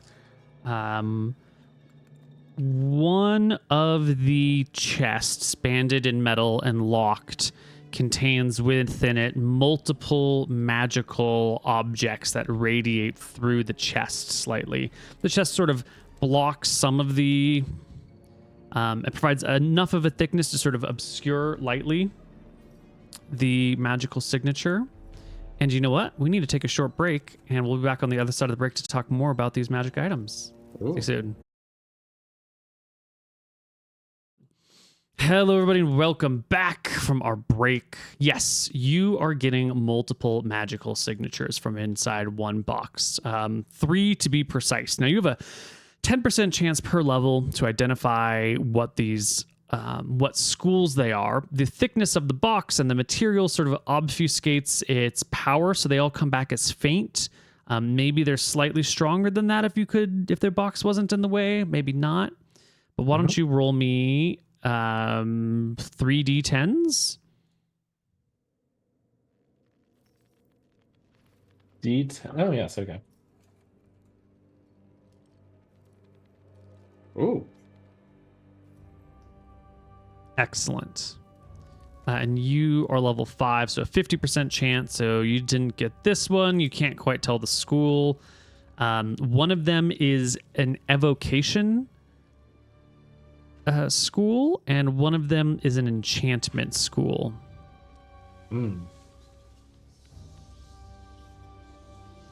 Okay.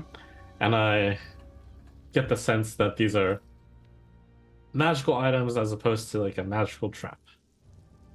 Well, that's a really good point. It could actually be one of these could be the box radiating magic, actually, now that you're really thinking about it. Okay. Great. I look around the rest of the room if there's any magic other than this chest. No, this chest contains all the magic in the room. Is there is the volcano itself perhaps a little bit magical, as I sense that it might be something incredible happened here? Yeah. I like when you ask these questions. You've got a very good mind for these things, Jeff. As you try to pay attention to the surroundings around you, you're a 5th level wizard. You've cast Detect Magic so many times in your life. And you're used to kind of what things should look like. And you're looking at a desk, and you've seen the desk in light, and you've got a torch that's showing light over the desk. And you could swear that there's just a slight discoloration of this desk as opposed to when you were looking at it, with your eyes, not magically. And there's a slight discoloration on these chests, very, very faint. You get the impression that there is some sort of... Roll me another d10.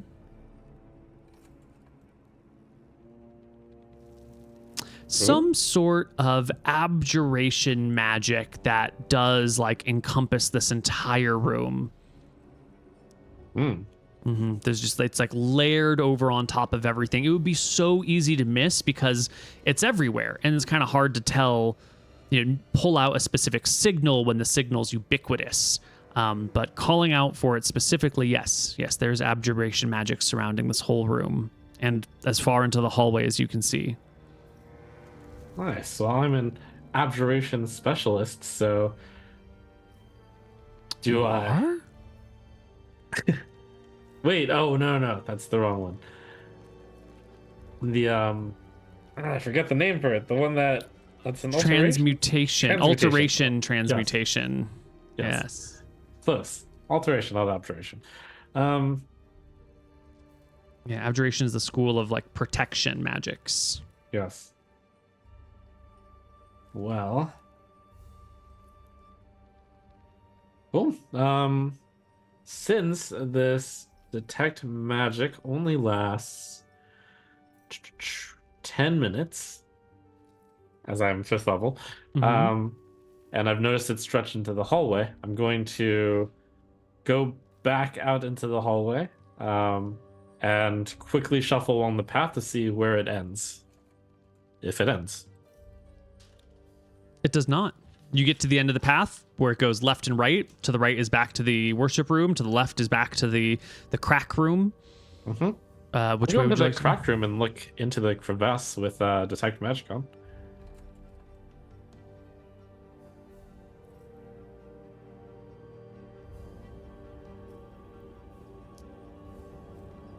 I think you can probably get there in time. Yeah, give me another d10 as you walk into the crevasse room. Whoops, wrong one. You can't quite pick up the school of this. There's too much going on in here. But you can pick up a moderate magic emanating from the crack in the ground. Okay. In case there's people listening down there. I don't want to make my voice too loud, but in case it's a super powerful Brimstone who can hear even a whisper, I'll just whisper, Brimstone, are you down there?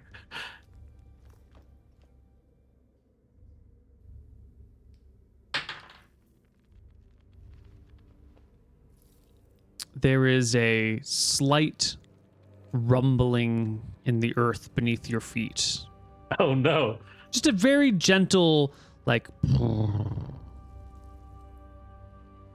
But it looks like my words have actually caused something to happen. Not a Seems coincidence. like it. Yeah, it would be a weird coincidence. I mean, it's a volcano, so there's always little earthquakes you would expect, but right on cue like that? I don't know. Okay.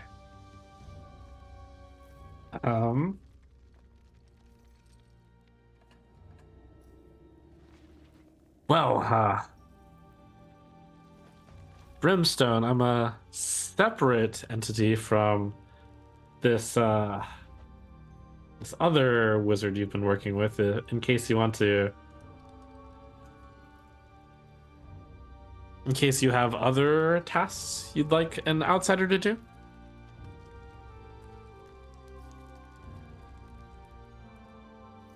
What a casual, hey, all-powerful dragon trapped underneath the mountain. Do you need anything done? Yep. What would an all-powerful dragon trapped underneath the mountain respond to that? Surely it's not like, oh yeah, go do this thing real quick. That's an odd request. You know, I'm thinking, Yep.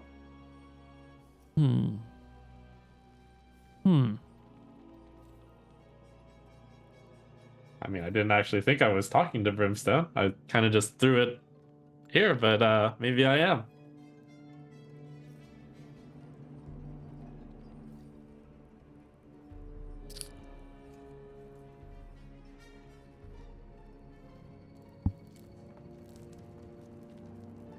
need it. If I sense that there's a being there actually listening to me and responding, I'll mention I have excellent administrative and bureaucratic skills.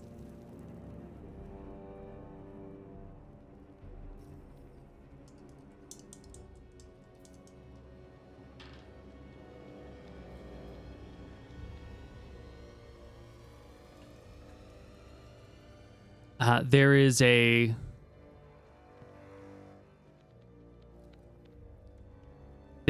a gentle trembling in the earth, and then you can hear like a hissing sound, sort of like air being pushed out of the crevice a little bit faster than normal. Not like a worm hissing at you or a cat hissing, but like a steam pipe hissing, like a tss. Maybe there's sound, but from where you're standing, it cannot be heard. Do you want to get right up next to that crack to see if maybe you just need to be leaning over? Maybe you need to put your head inside of it to hear it. Who knows? I'll use my eyes to visually see if it looks like that would cause damage. If what would cause damage? Putting your head into this steamy crevasse. It would not hurt the crevasse. No, I'm not worried about the crevasse. It hurt your eyes when you put your head over it. It stung like, cutting onions, and it made you a little bit dizzy, but it didn't hurt you. The temperature in the room has not gone up dramatically. The humidity has not gone up dramatically. Give me an intelligence check. Sure. Yeah. You don't think there was an escape of damaging steam from this crevasse yet? Okay. Sure. I'll stuff my head in there. Let's go.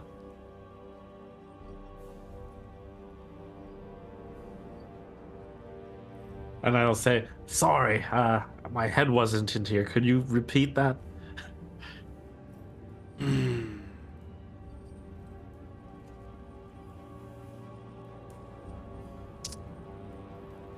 The earth trembles very gently. Like these aren't large trembles. They're just, small vibrations. Like when you're driving on the freeway and you can feel the unevenness on the ground through the gas pedal.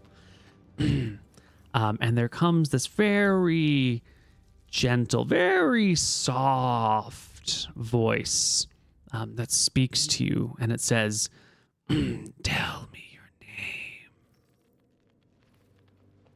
My name is Vincent Mapper. Do I have the pleasure of speaking to Brimstone? You call upon a great power. Do you know cut out a why? bit there. You call upon a great power. Do you know why? No, I do not know why.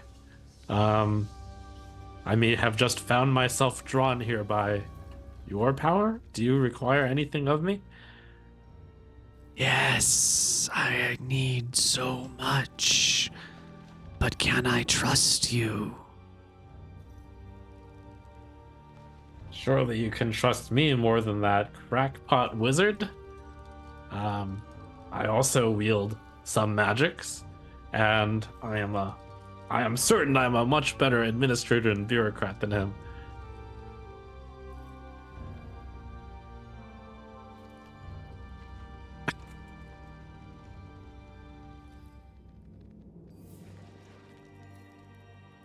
Vincent Mapper of Drekis, tell me of your family's past.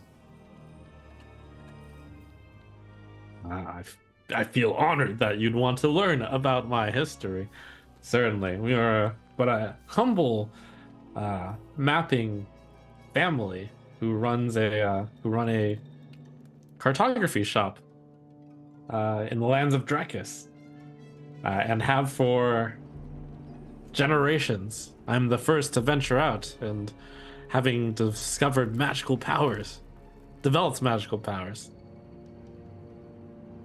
Do you wish to see Drekis rise or fall? I believe I would like to see the rise of Drekis, not the fall of Drekis. And you've come to me? Yes? You know me to be a red dragon.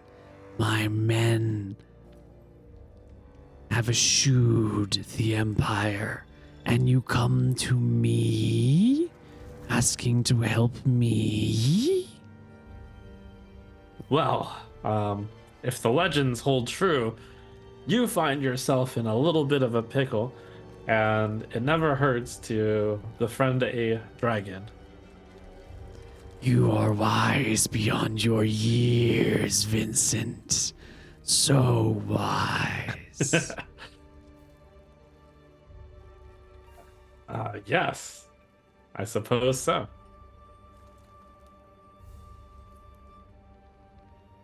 Is there something we can do for each other?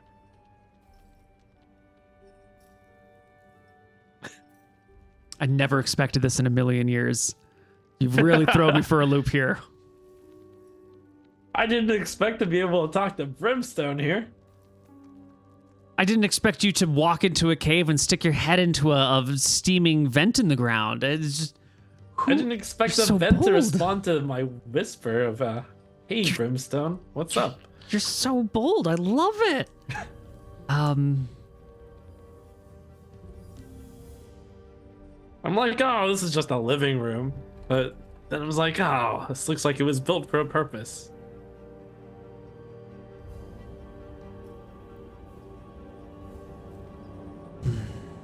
The pieces are set.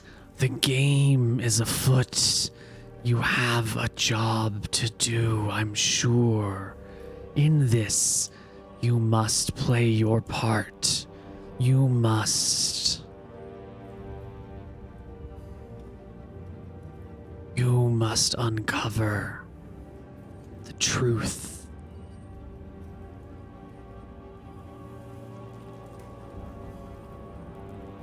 That's awfully cryptic, considering that's awfully cryptic, Brimstone.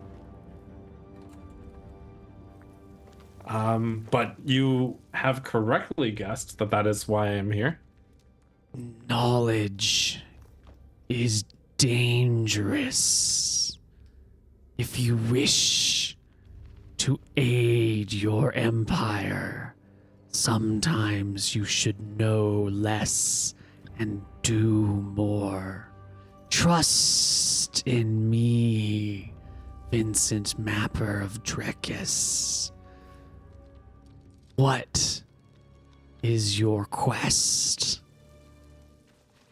Well, my quest seemed so much simpler before I learned of your existence, but now it's a little bit complicated. How do you like your latest servant, Idrea? Idrea serves me well. Idrea is loyal. Idrea does my bidding.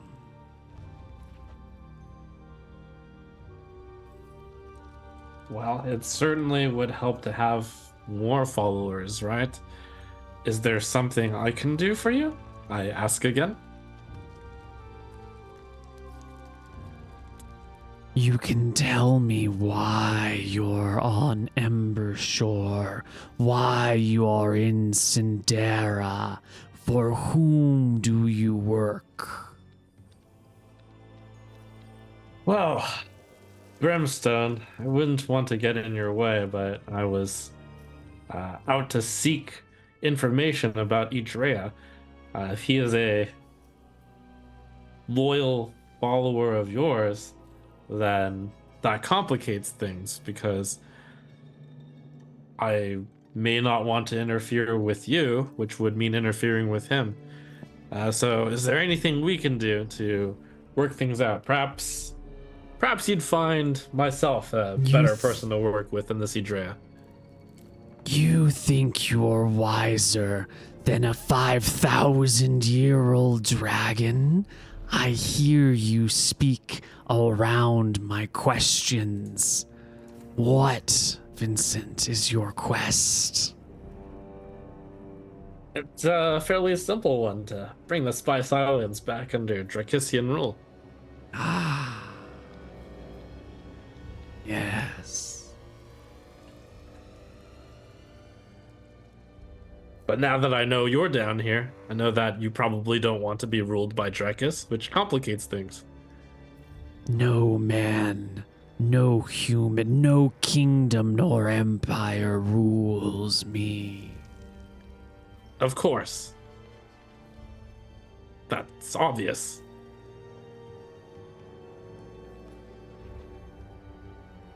You must find Idrea's origins. You must find who Idrea is. You must reveal their truths. Send them back to your master. Do not kill him. Capture. Reveal. Discover. There is a plot afoot. Your role in this is necessary. Thank you for your wisdom, Brimstone. I will do this. Do you understand why I say these things? You are clearly wiser than me. I am afraid I do not quite grasp your grand plan.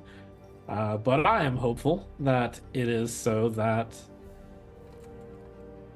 I am hopeful that it is a test you have put me up on in order to see who the better person to help you out is. Would that you could. Would you leave behind your life and become a warlock of mine, a client of my ageless wisdom? You'll have to tell me a little bit about the what being a worshipper of Brimstone entails, but possibly. It is a life of servitude, a life away from the cities, beyond your families, owing fealty to no mortal, but following every command I give. In exchange, I can offer you unhinged, flexible powers beyond what your books will give you.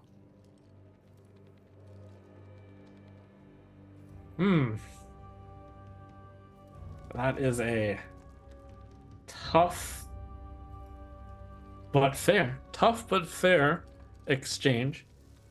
I will have to think about this. Are you sure you wouldn't mind if I captured Idrea? That seems like it might foil your plans. Only after you discover the truths.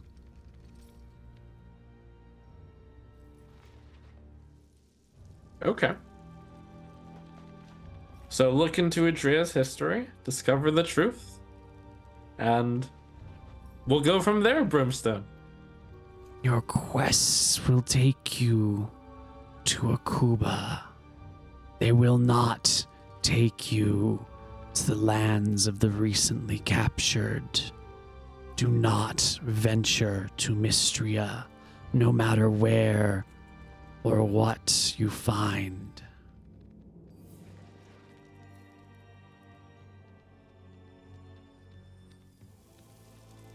Okay, thank you for that information. I've already been to Akuban lands once, but perhaps I will need to visit there again. You can see, Brimstone, I'm clad in glorious Akuban garb right now. Yes. Visit Akuba. Stay away from Mystria.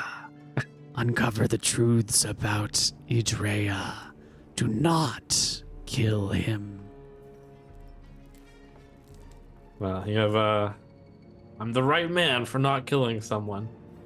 Good. Excellent. Brimstone, do you think there might be a way to do a half measure instead of fully serving you, to just simply being a mercenary instead? Something that doesn't require quite as much commitment as throwing aside all previous attachments and just serving yourself. How could I ever trust someone like that? Someone of divided loyalties. It's how all the kingdoms have always done it. You can't trust them, but you can enter alliances with them. You can trade with them. You can exchange information and knowledge. And perhaps we will not always be entirely allied, but it seems like in this case our interests align. Yes. Yes. Yes. I can do this with you, Vincent Mapper of Drekis.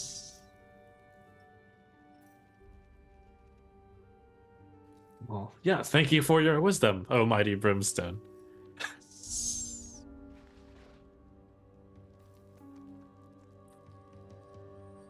Well then, I will just go find out Idrea's history now.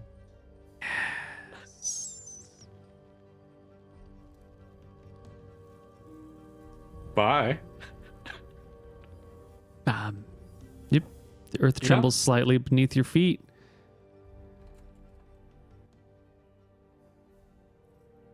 I look to Vordran. You'll never believe who I just talked to. Oh. Brimstone.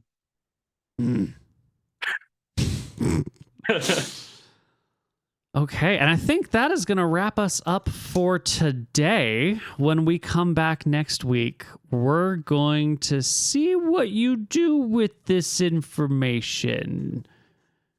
And before we go, I just want to say, having a player who is just like brutally honest and upfront about things is so different.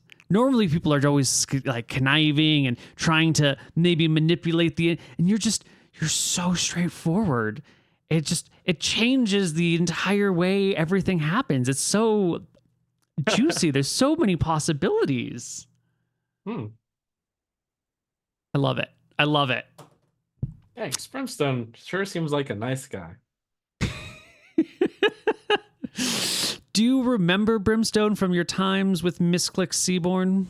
Definitely remember. You had that one time where you had this awesome Brimstone guest character show up, and his rumbling voice was insane. All right.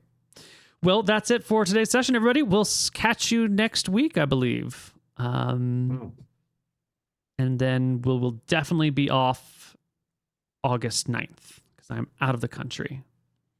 That's it. Great. Good night, everyone.